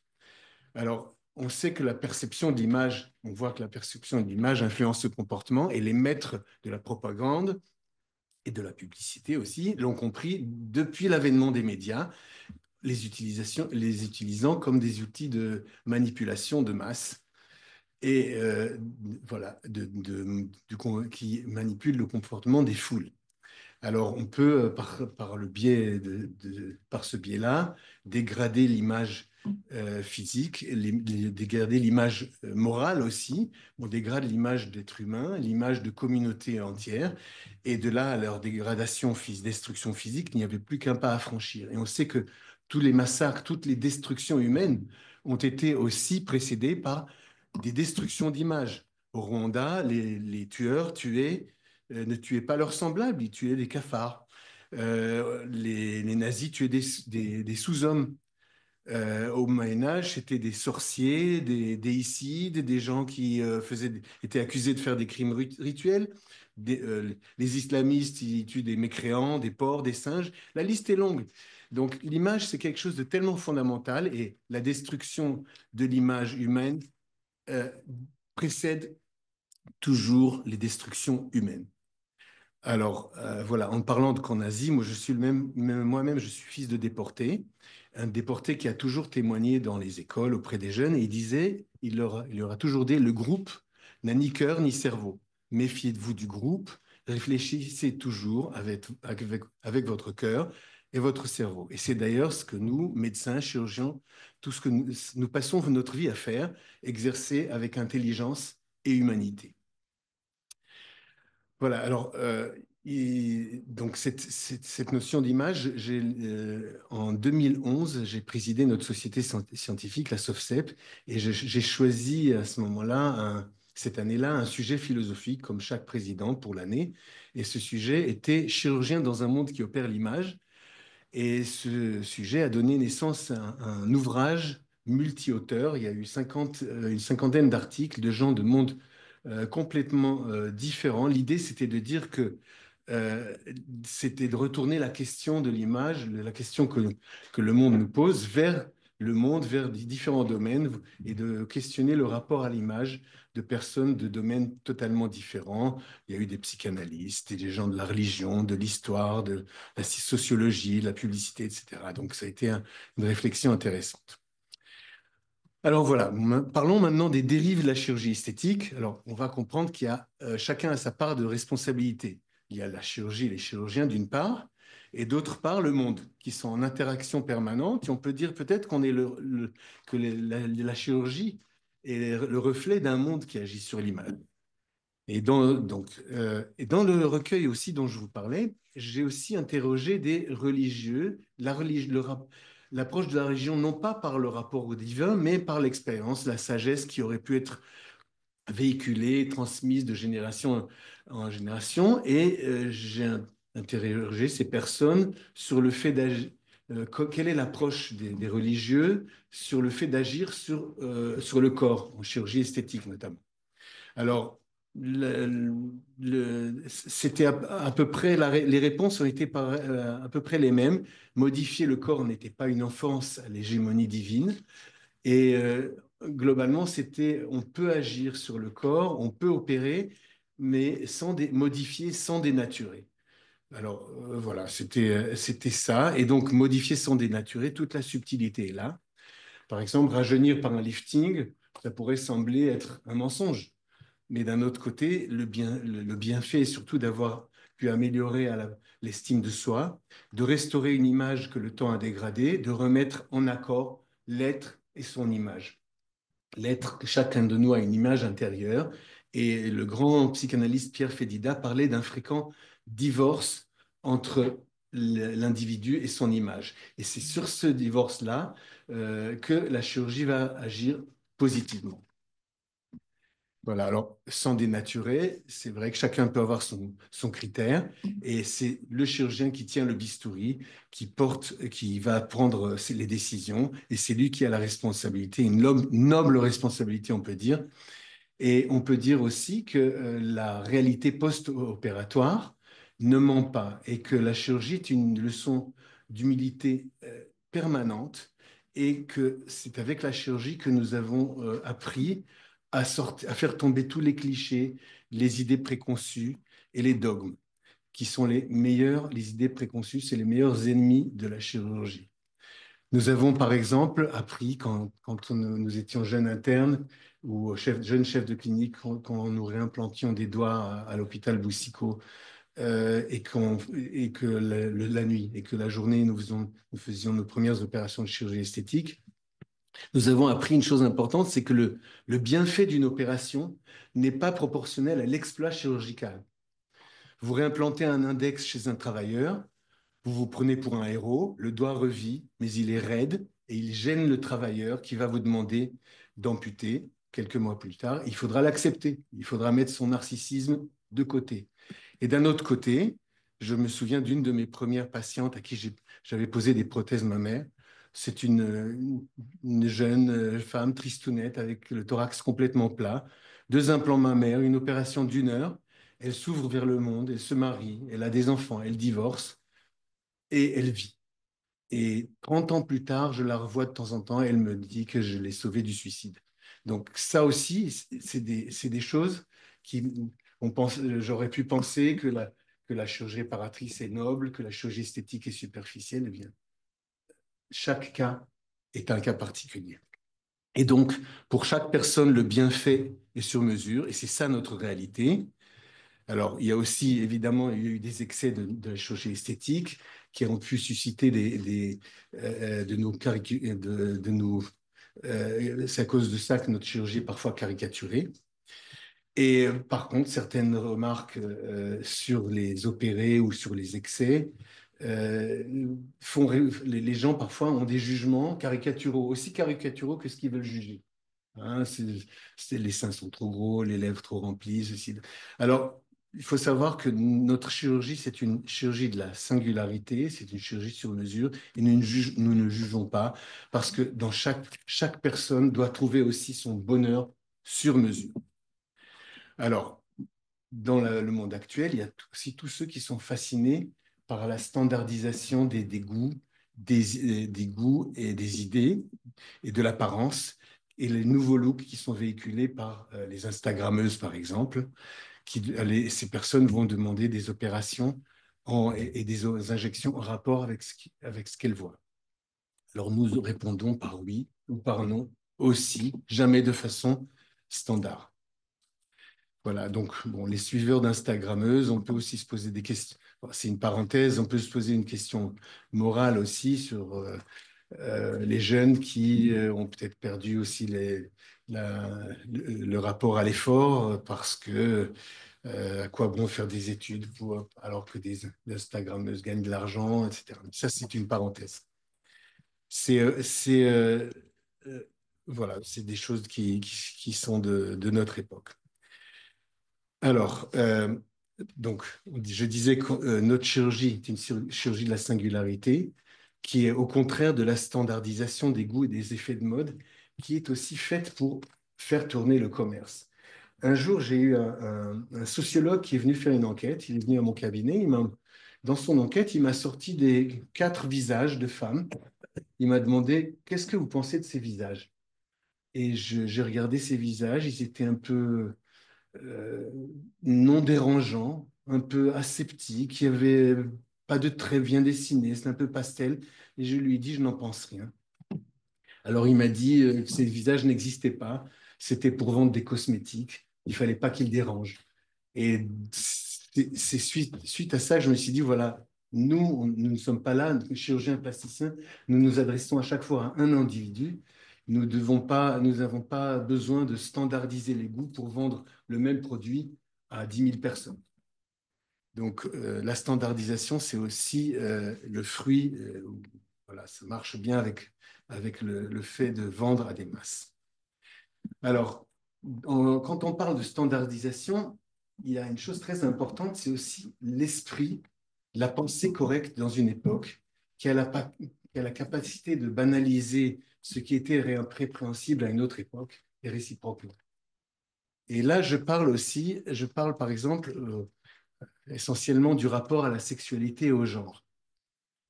Alors, il y a une époque qui apprenait la libération sexuelle, et notre époque la réprime plutôt, mais elle banalise le changement de genre.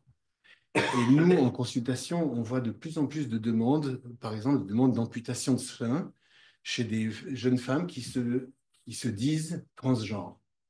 Alors, à chaque fois, nous sommes devant un cas de conscience. Si on dit non, peut-être qu'on va confisquer un bonheur, priver la personne d'être en phase entre ce qu'elle doit avec son corps et son être. Si on dit oui, peut-être qu'on va commettre l'irréversible en cas de repentir, en cas de regret. Donc voilà, il faut garder toujours le bon sens, le bon jugement. On ne doit pas ignorer les réalités de son temps. Et voilà, c'est nous qui tenons le bistouri et c'est nous qui devons faire très attention. Alors, je ne vais pas terminer ce propos sans évoquer aussi le rapport à l'image de l'autre dans la relation chirurgien-patient et l'image du chirurgien, et notamment dans le rapport chirurgien-homme et patiente-femme. C'est un cas très, très fréquent. Et comment le transfert peut avoir des spécificités dans les exercices. Vous savez que le transfert, c'est quelque chose qui a été défini par Freud comme un état d'affection et parfois même amoureux qui se crée entre un patient et un médecin. Dans la psychanalyse, c'est un peu nécessaire. Alors, c'est à plusieurs degrés, c'est parfois même symbolique. Mais chez nous, il y a l'imaginaire érotisé peut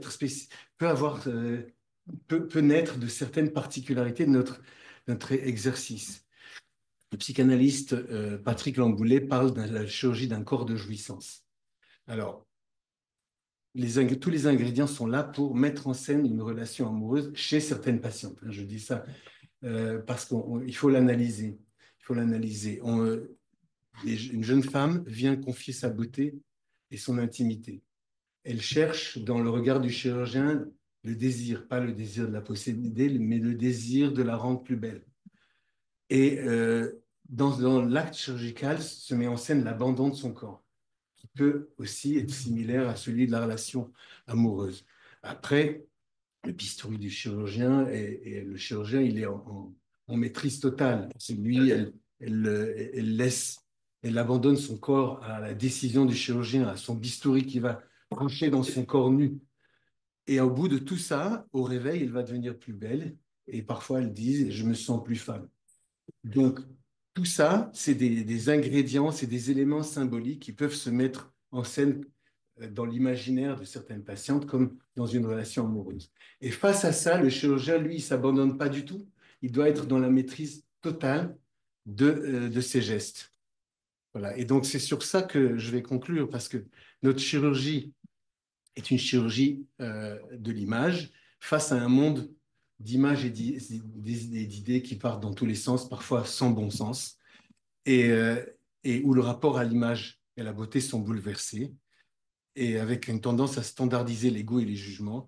Et la chirurgie doit maîtriser les décisions, le bistouri, exercer une chirurgie sur mesure, une chirurgie de la singularité, et l'exercer toujours avec intelligence et humanité.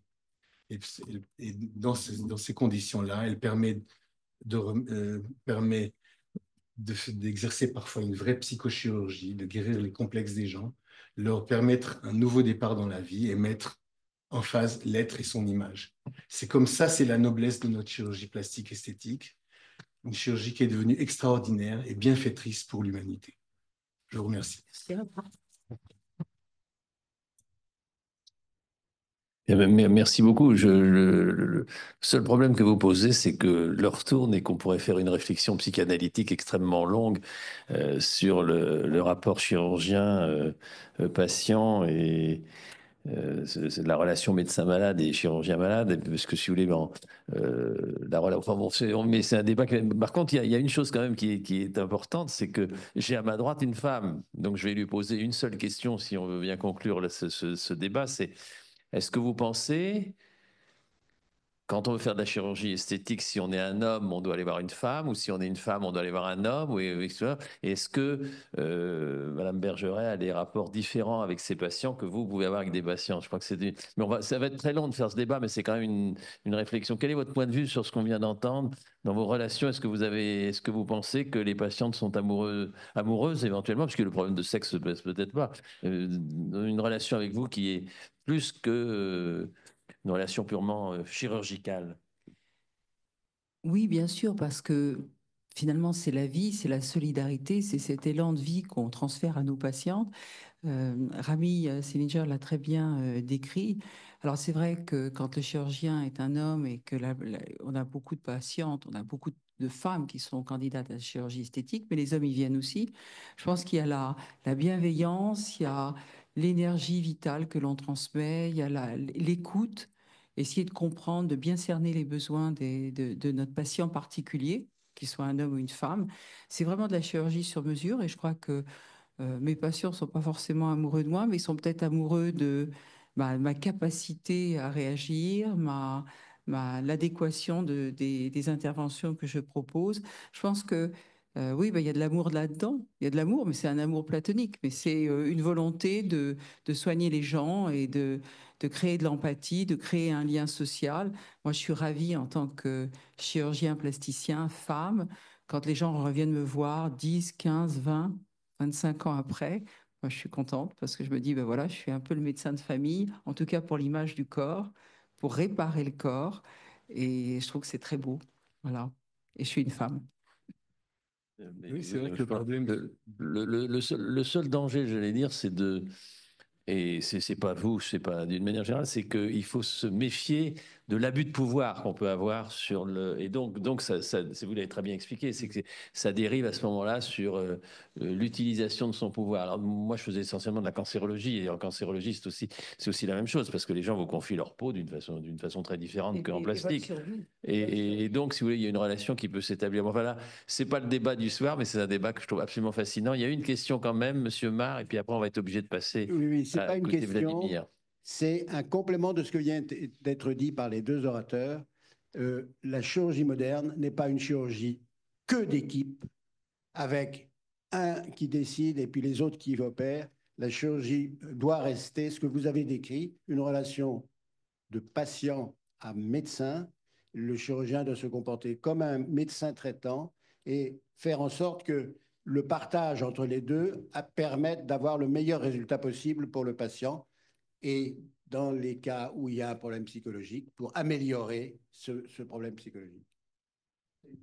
Bien, bah, écoutez, on vous réinvitera pour parler de ça dans une session d'un mardi sur la... Je vais organiser des mardis philosophiques, je pense, dans quelques temps. La chirurgie, ça m'amuse, mais la philosophie, ça... Voilà, voilà. Donc, on va réfléchir à ça. Enfin, merci en tous les cas beaucoup pour ce point de vue très, très intéressant. Et j'ose pas dire qu'on va revenir à des choses plus terre à terre en présentant Vladimir Mitz, parce que je l'aime tant. Il est tellement artiste que je sais que ça va pas du tout être terre à terre. Mais Madame Bergeret a choisi de conclure sur quelque chose qui est très intéressant, c'est le mythe du rajeunissement et quelle est la place du bistouri. Je crois que tu as posé d'emblée dans ton titre et on te laisse ta parole en sachant que ça va sûrement être absolument passionnant. Et qu'est-ce qui reste du chirurgien en dehors du plasticien et du psychologue? Prince de la laideur et roi de la beauté. Le chirurgien esthétique a le bistouri pour sceptre. C'est notre façon de lutter contre quelque chose qui est devenu très important dans notre société, qui est le rajeunissement. Il y aura probablement dans les 100 ans qui viennent une possibilité de rajeunir par des moyens médicamenteux ou par des moyens biologiques. Mais là, il s'est produit depuis une centaine d'années une évolution assez extraordinaire qui est que le rajeunissement du corps permet non pas de rajeunir seulement l'esprit, mais de conserver à celui qui vit à l'intérieur de son corps une part de sa jeunesse parce que son mental reste éveillé. En effet, toute la société vit sur des mines d'informations en permanence et on peut dire que nous n'allons pas beaucoup plus loin que 50 ans comme histoire d'âge, alors que notre corps peut avoir le double. Et donc ça, c'est quelque chose qui est extraordinaire. Et si on compare ces nouvelles tendances envers le rajeunissement, il y a vraiment deux directions qui se sont produites. D'une part, la médecine esthétique, c'est-à-dire tout ce qui est piqûre ou tout ce qui est traitement de l'extérieur du corps, mais sans le bistouri, avec notamment des très grandes améliorations qui sont assez récentes, comme les fils tenseurs permanents profonds. Ce sont des bouts de ficelle avec des petits crans qu'on met sous la peau et qui, comme des jartelles, retendent les tissus sans qu'il soit besoin d'opérer. Cela est très controversé, mais cela a un intérêt et cela montre des résultats qui sont jolis pendant 2 ans environ. Il y a aussi un autre très grand progrès dans la partie médicale, c'est ce qu'on appelle la médecine régénérative.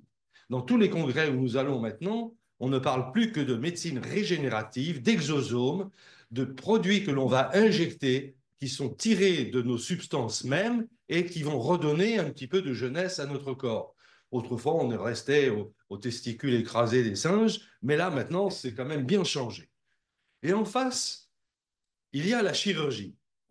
Et la chirurgie était un peu stéréotypée. Elle était un peu bloquée dans une image de sang, de lésions cutanées.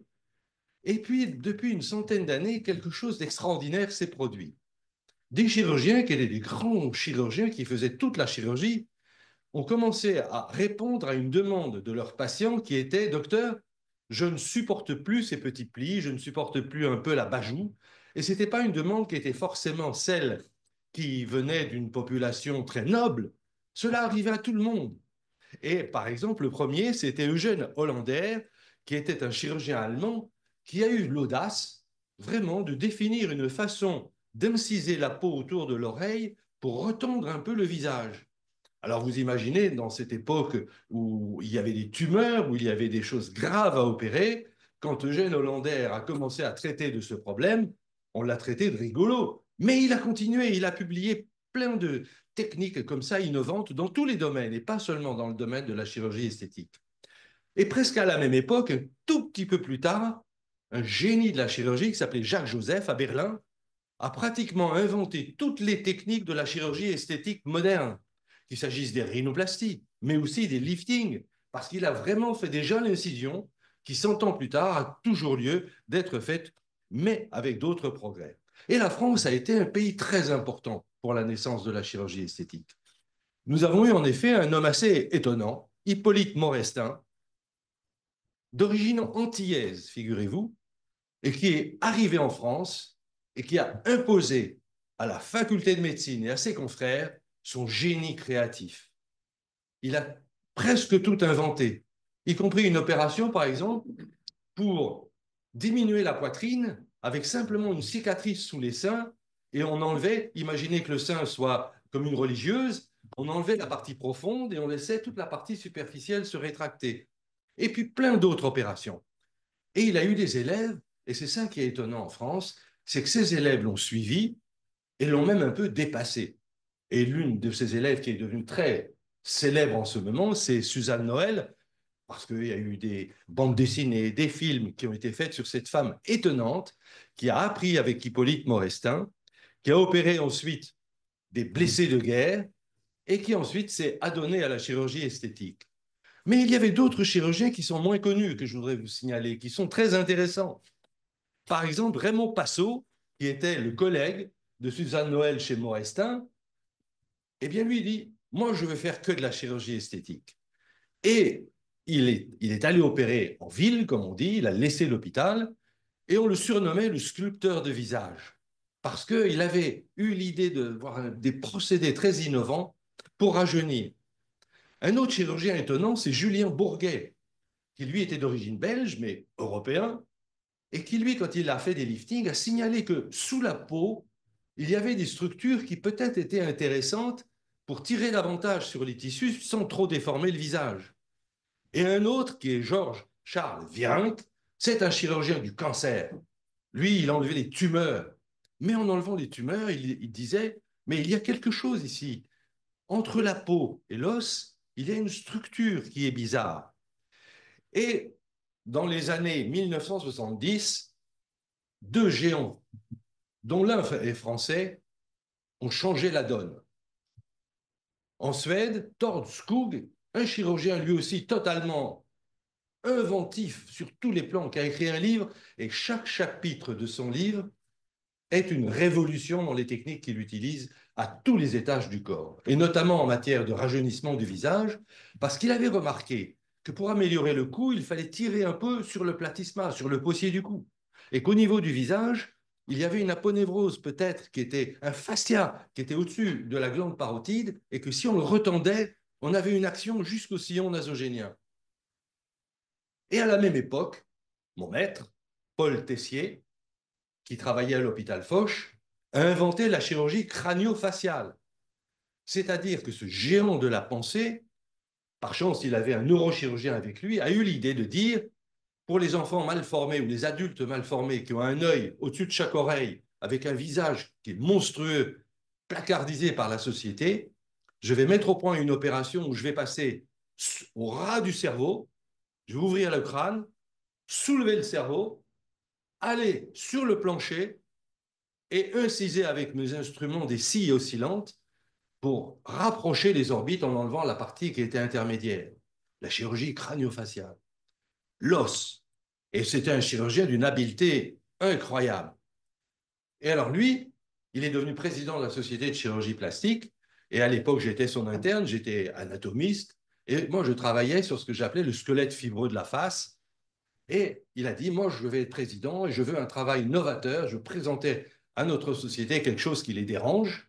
Et donc, il m'a missionné pour créer une équipe. Et c'est intéressant parce que nous avons pu créer une équipe autour d'un concept qui était extraordinaire, qui était que pour faire un rajeunissement qui tienne au niveau du visage, il n'était pas nécessaire de tirer que sur la peau, mais on pouvait aussi utiliser les structures plus profondes. Et nous avions appelé ce système le système musculo-aponeurotique superficiel de la face, parce que c'était quelque chose qui était étonnant. Je vous ai mis ici le dessin que j'avais fait en 1976, et ce dessin et ce concept a été publié aux États-Unis et a révolutionné au début toute la chirurgie esthétique du visage, mais dans un mauvais sens. C'est-à-dire que pendant 5 ans, beaucoup de chirurgiens, notamment des ORL, disaient ça n'est pas possible, ça n'existe pas, c'est une invention. Peut-être, mais la réalité, elle était là. Et depuis cette époque, comme vous le voyez, on pouvait faire des opérations de rajeunissement du visage qui étaient extrêmement naturelles. Mais il a fallu presque 20 ans pour que ces idées viennent à s'imposer tout doucement dans notre société. Pourquoi? Pourquoi? Parce que c'est une chirurgie qui est plus difficile. C'est-à-dire que pour entraîner un rajeunissement à double étage, il fallait jongler avec le nerf facial, avec les structures qui étaient un petit peu plus profondes. Or, à l'époque, pour faire un lifting, ce qui était intéressant, c'était de retendre simplement la peau avec des vecteurs qui sont variables, alors que dans ce type de technique, comme vous le voyez à droite, il fallait découper ce SMAS d'une façon extrêmement importante pour en faire un deuxième tissu plus en profondeur. L'image, c'est quand une femme refait son lit, il ne suffit pas de tirer simplement la couverture, il faut aussi remettre les draps à la place, bien les tendre, les oreillers à sa place, mais quelle est leur vraie place? Ça aussi, c'est une question qui est très importante. Et donc, ce SMAS que vous voyez ici en profondeur dans le dessin, il a un grand intérêt chirurgical, mais tout le monde ne le découpe pas de la même façon. La technique que j'utilisais moi, elle n'est pas la seule qui est promulguée ou qui est utilisée par les collègues. Il y a d'immenses variations, mais ce qui est intéressant pour nous, c'est que ces techniques, il faut les vendre, entre guillemets. Et cela, c'est terrible. C'est-à-dire qu'il y a maintenant une centaine d'appellations différentes pour les liftings de rajeunissement du visage. Pourquoi? Parce que chaque chirurgien pense qu'il a inventé une nouvelle technique et qu'en faisant ainsi, il va vraiment faire avancer les choses et qu'il en sera célébré. Par exemple, il y a le Presto Lift, il y a le S-Lift. C'est très, très curieux de voir cette évolution. Et le plus moderne actuellement, la plus moderne de ces appellations, c'est le Deep Plane Facelift, c'est-à-dire c'est exactement ce qu'on faisait il y a 40 ans quand on l'a décrit, mais appelé autrement, fait un tout petit peu autrement. Alors pour vous expliquer aussi, quand on fait ces liftings, ce sont des vraies opérations importantes de chirurgie esthétique. Parce que oui, c'est vrai, on enlève de la peau, comme vous le voyez à droite, mais en fait, quand on enlève cette peau, on enlève aussi en même temps un petit peu de SMAS, c'est-à-dire cette partie en rouge que vous voyez, et qui permet aussi de faire des greffes aux patients, d'épaissir les tissus. Et toute la question est de comment faire ces opérations. Nous en sommes encore à une époque où il y a des recherches, des avancées, des reculades, des contre-propositions, mais le résultat, il est là.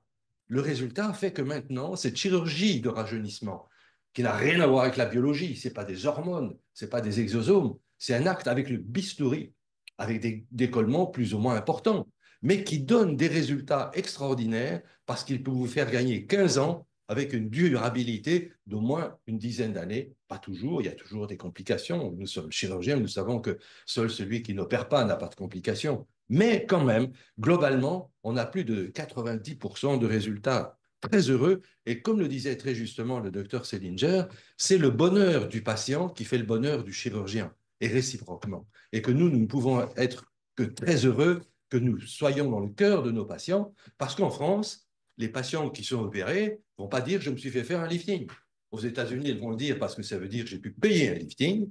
En France, elles ne diront jamais rien parce que la meilleure copine ne doit même pas le savoir, tant pis pour elle si elle ne le fait pas. Et c'est très, très curieux ce qui se passe. Alors personnellement, ce domaine du lifting m'intéresse énormément. J'ai publié plusieurs livres. Vous voyez à droite, c'est le dernier qui vient de sortir il y a 3 semaines. Je me permettrai de l'offrir à l'Académie et qui parle un petit peu de toutes ces aventures et de toutes ces percées conceptuelles. Il y a beaucoup de problèmes en matière de chirurgie du rajeunissement du visage parce que nous vivons verticalement, presque aussi très souvent horizontalement, mais c'est rare qu'horizontalement, le mari vous examine pendant toute la nuit, ou le concubin, ou l'amant. Mais comme nous vivons verticalement, comment remettre les structures du visage en bonne place pour qu'elles restent naturelles? Et c'est ce que nous demandent parfois les patients. Parfois, les demandes sont étonnantes parce que les patients nous demandent une toute petite correction. comme une petite correction de la bajoue. C'est là où certains chirurgiens ont imaginé de mettre des fils parce que c'était plus facile de retendre, un peu comme une couturière retendrait un fil harponné en quelque sorte. Mais en fait, le résultat le meilleur et le plus durable et le plus naturel, c'est qu'on utilise notre bistouri et les résultats sont vraiment exceptionnels parce que le visage reste naturel et il vieillit naturellement.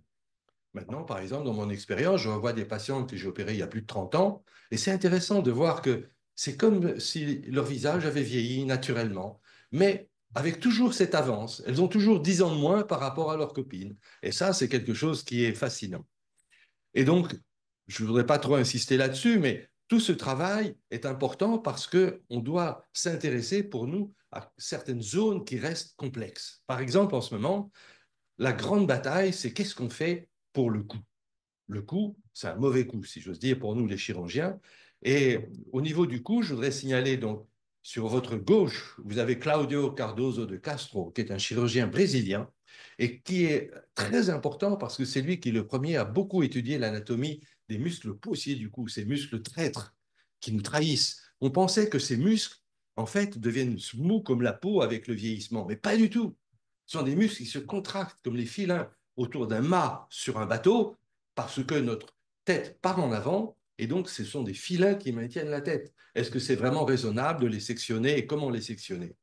Au centre, vous avez l'image de mon maître Ralph Millard. C'était un chirurgien qui a transformé la chirurgie des becs de lièvre ou des fentes labiopalatines. Et lui était aussi un des promoteurs d'une autre chirurgie du cou, qui était le dégraissage massif du cou par la chirurgie avec le bistouri. Et cela a été ensuite presque abandonné quand le chirurgien français Illouz a inventé en 1978 la liposuction, qui permet de dégraisser sans couper pratiquement. Et puis à droite, vous avez Patrick Knipper, qui est un remarquable chirurgien aussi de l'école de Boucicaut, qui est un chirurgien humanitaire. Il fait de la chirurgie esthétique humanitaire, sujet qui devrait être abordé, à mon avis, par l'Académie de chirurgie, parce que c'est un sujet qui est extraordinaire et passionnant. Et c'est lui, avec des travaux que nous avions fait ensemble, qui a démontré que lorsque il y avait un vieillissement au niveau du cou, c'était bien ce muscle poussier du cou qui se s'hypertendait, et ce qui fait qu'actuellement, dans les cas légers, on le traite avec des injections de Botox et on améliore les patientes presque sans les opérer. Chirurgie dangereuse, vous disiez. Oui, c'est vrai. Et c'est ça qui est étonnant pour moi, c'est que la nouvelle génération de chirurgiens, depuis une dizaine d'années, on a eu assez des tabous disant qu'il n'y avait que la peau qui comptait et qu'en profondeur, ce n'était pas nécessaire de faire grand-chose. Parce qu'il y avait le risque du nerf facial et des paralysies faciales, de la section de la branche auriculaire, du plexus cervical qui entraînait une oreille qui était insensible. Cette jeune génération, bille en tête, elle a foncé sur l'utilisation des structures plus profondes et non seulement elle s'intéresse aux structures plus profondes et celles du SMAS, mais aussi elle va agir pour rapprocher les muscles digastriques, enlever une partie des glandes salivaires, de la glande sous-maxillaire. Je vous avoue que personnellement, je suis très réticent à cela, mais ce sont des querelles de professionnels. En tout cas, si on regarde sur PubMed le nombre de publications concernant le rajeunissement du visage, vous voyez que la courbe est extraordinaire, elle est presque exponentielle. Et donc, ce que je voulais vous dire personnellement en conclusion, c'est que, quelles que soient les techniques que l'on utilise, nos résultats sont vraiment extraordinaires et que c'est une chirurgie qui mérite d'être connue, enseignée et respectée. Et je dois dire que pour nous, le plus difficile en tant que chirurgien, ce n'est pas esthétique, ce n'est pas d'opérer, c'est quand nous sommes face à nos confrères, que nous ayons une existence en tant que chirurgiens qui manions le bistouri et pas seulement qui ouvrions un portefeuille. Merci. Vous voyez, merci infiniment, Vladimir. Est-ce qu'il y a des questions pour le docteur Vladimir Mitz? Élodie? Non? Ouais, ça y est, mec. Je crois qu'on a tout dit pendant cette séance. On a tout dit. C'est absolument merveilleux.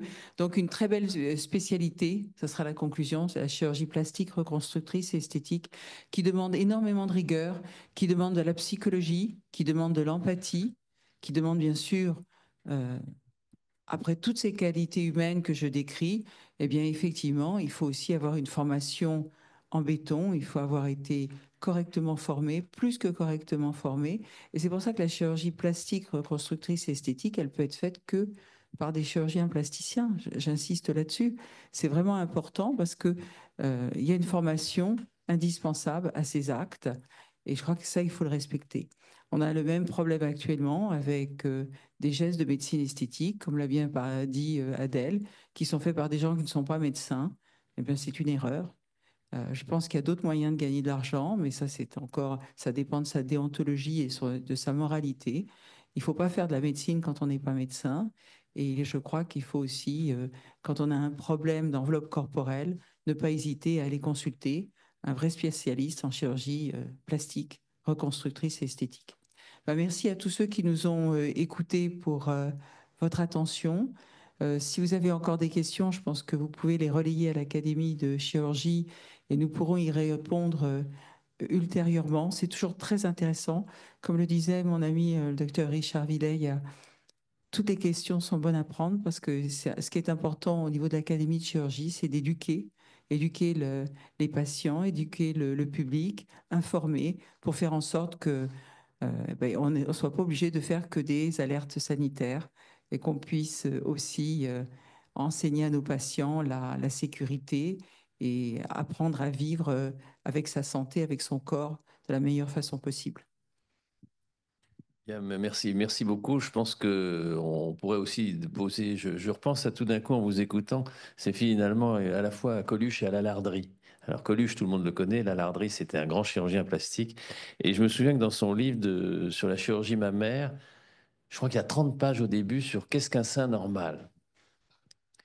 Et donc, si vous voulez, ça me fait évoquer quand même avec vous une question qui rejoint à la fois le rajeunissement, à la fois toute la chirurgie esthétique et plastique. C'est suis-je normal dans la société? Et ça retouche aussi, c'est la deuxième remarque que je voudrais faire sur finalement qu'est-ce que le beau et qu'est-ce que le normal, qui est un vrai sujet. Et la remarque aussi au topo de Rami, euh, c'est le danger, mais peut-être qu'on en évoque moins maintenant. Moi, j'ai le souvenir d'un cours de psychiatrie où on évoquait souvent comme entrée dans la maladie psychiatrique, c'est la non-reconnaissance de soi et surtout la demande de chirurgie plastique. C'est des gens qui commencent par une première intervention, une deuxième intervention, une troisième intervention.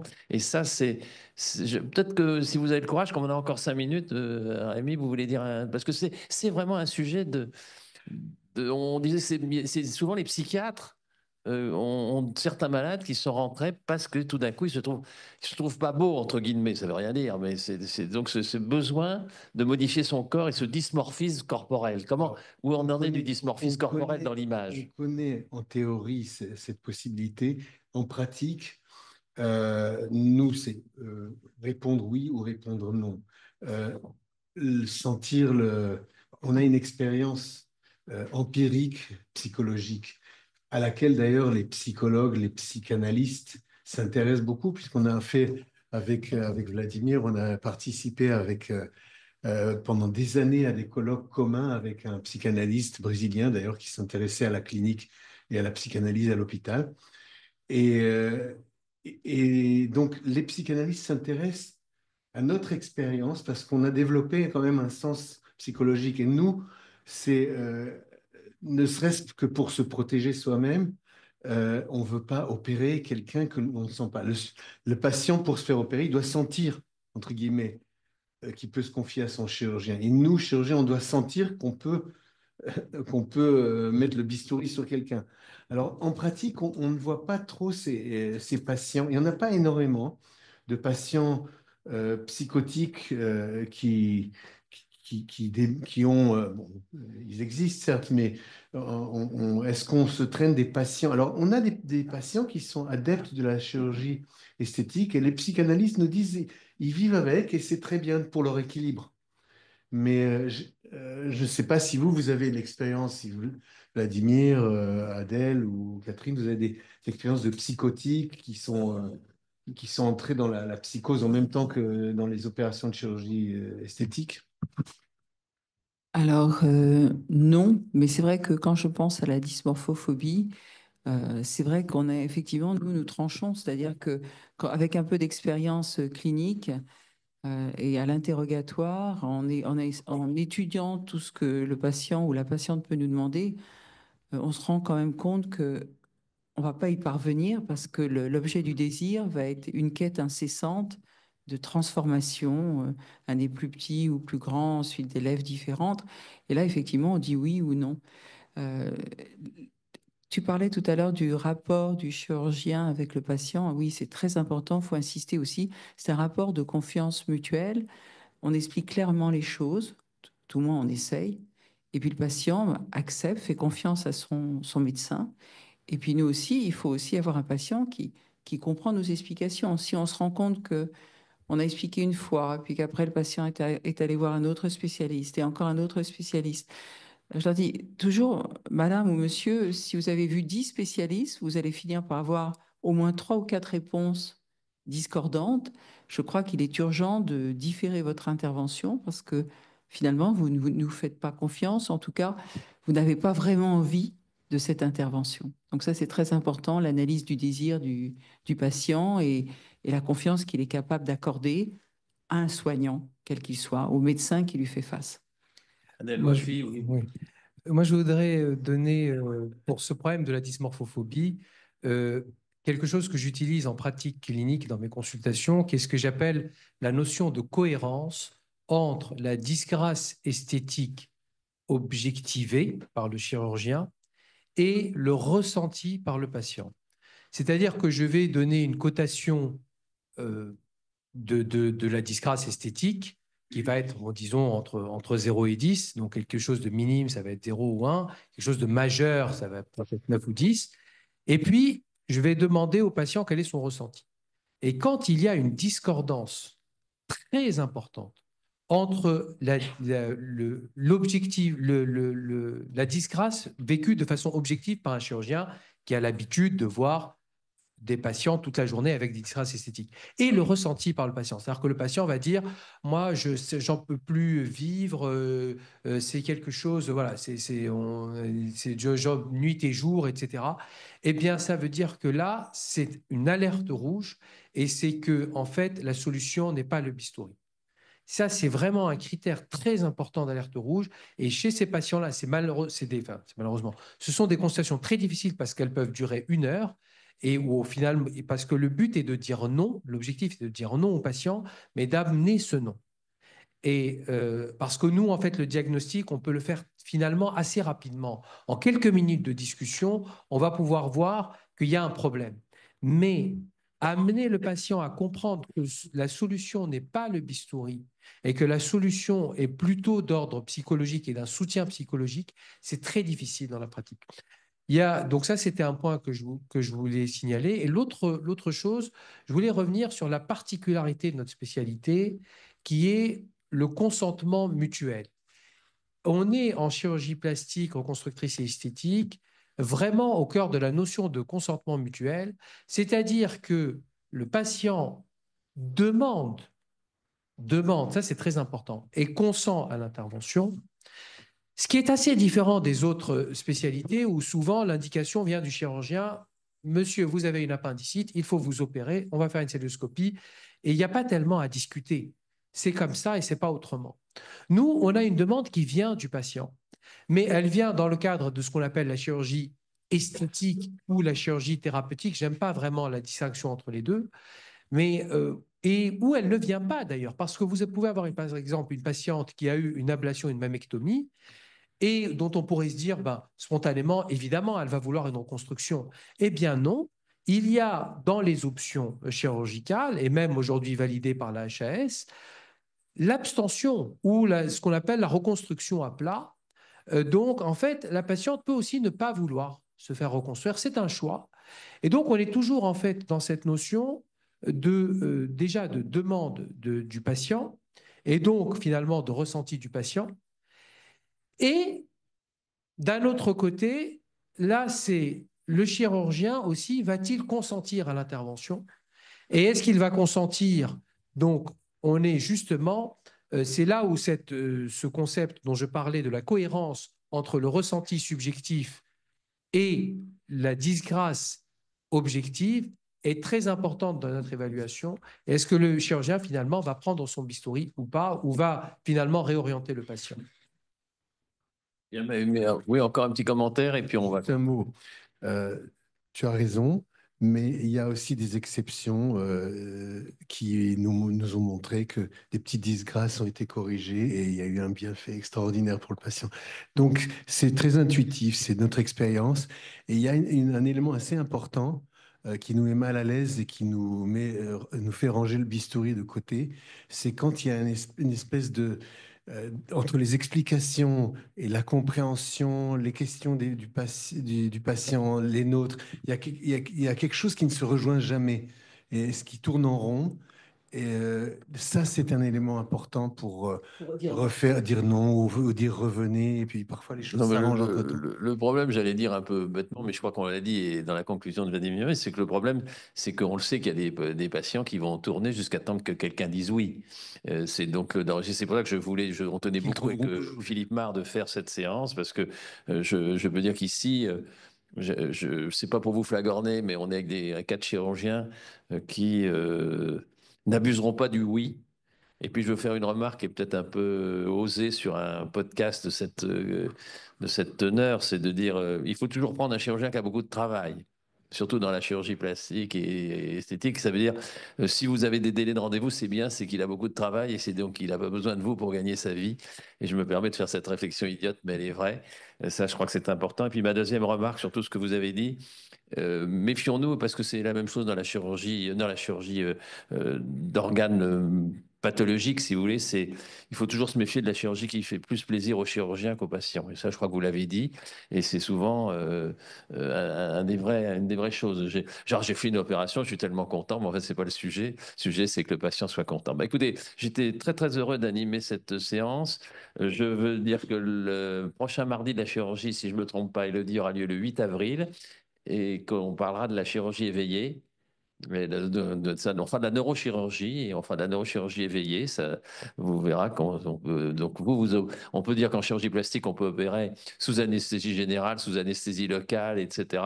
Là on parlera de neurochirurgie éveillée qui va être un sujet tout à fait passionnant avec là encore des chirurgiens de très grande qualité. Voilà, merci à tous, bonsoir. Vous n'hésitez pas à regarder le replay si vous avez des choses et à poser des questions que l'on transmettra par le biais de la Fondation aux intervenants de ce soir et encore merci à vous quatre.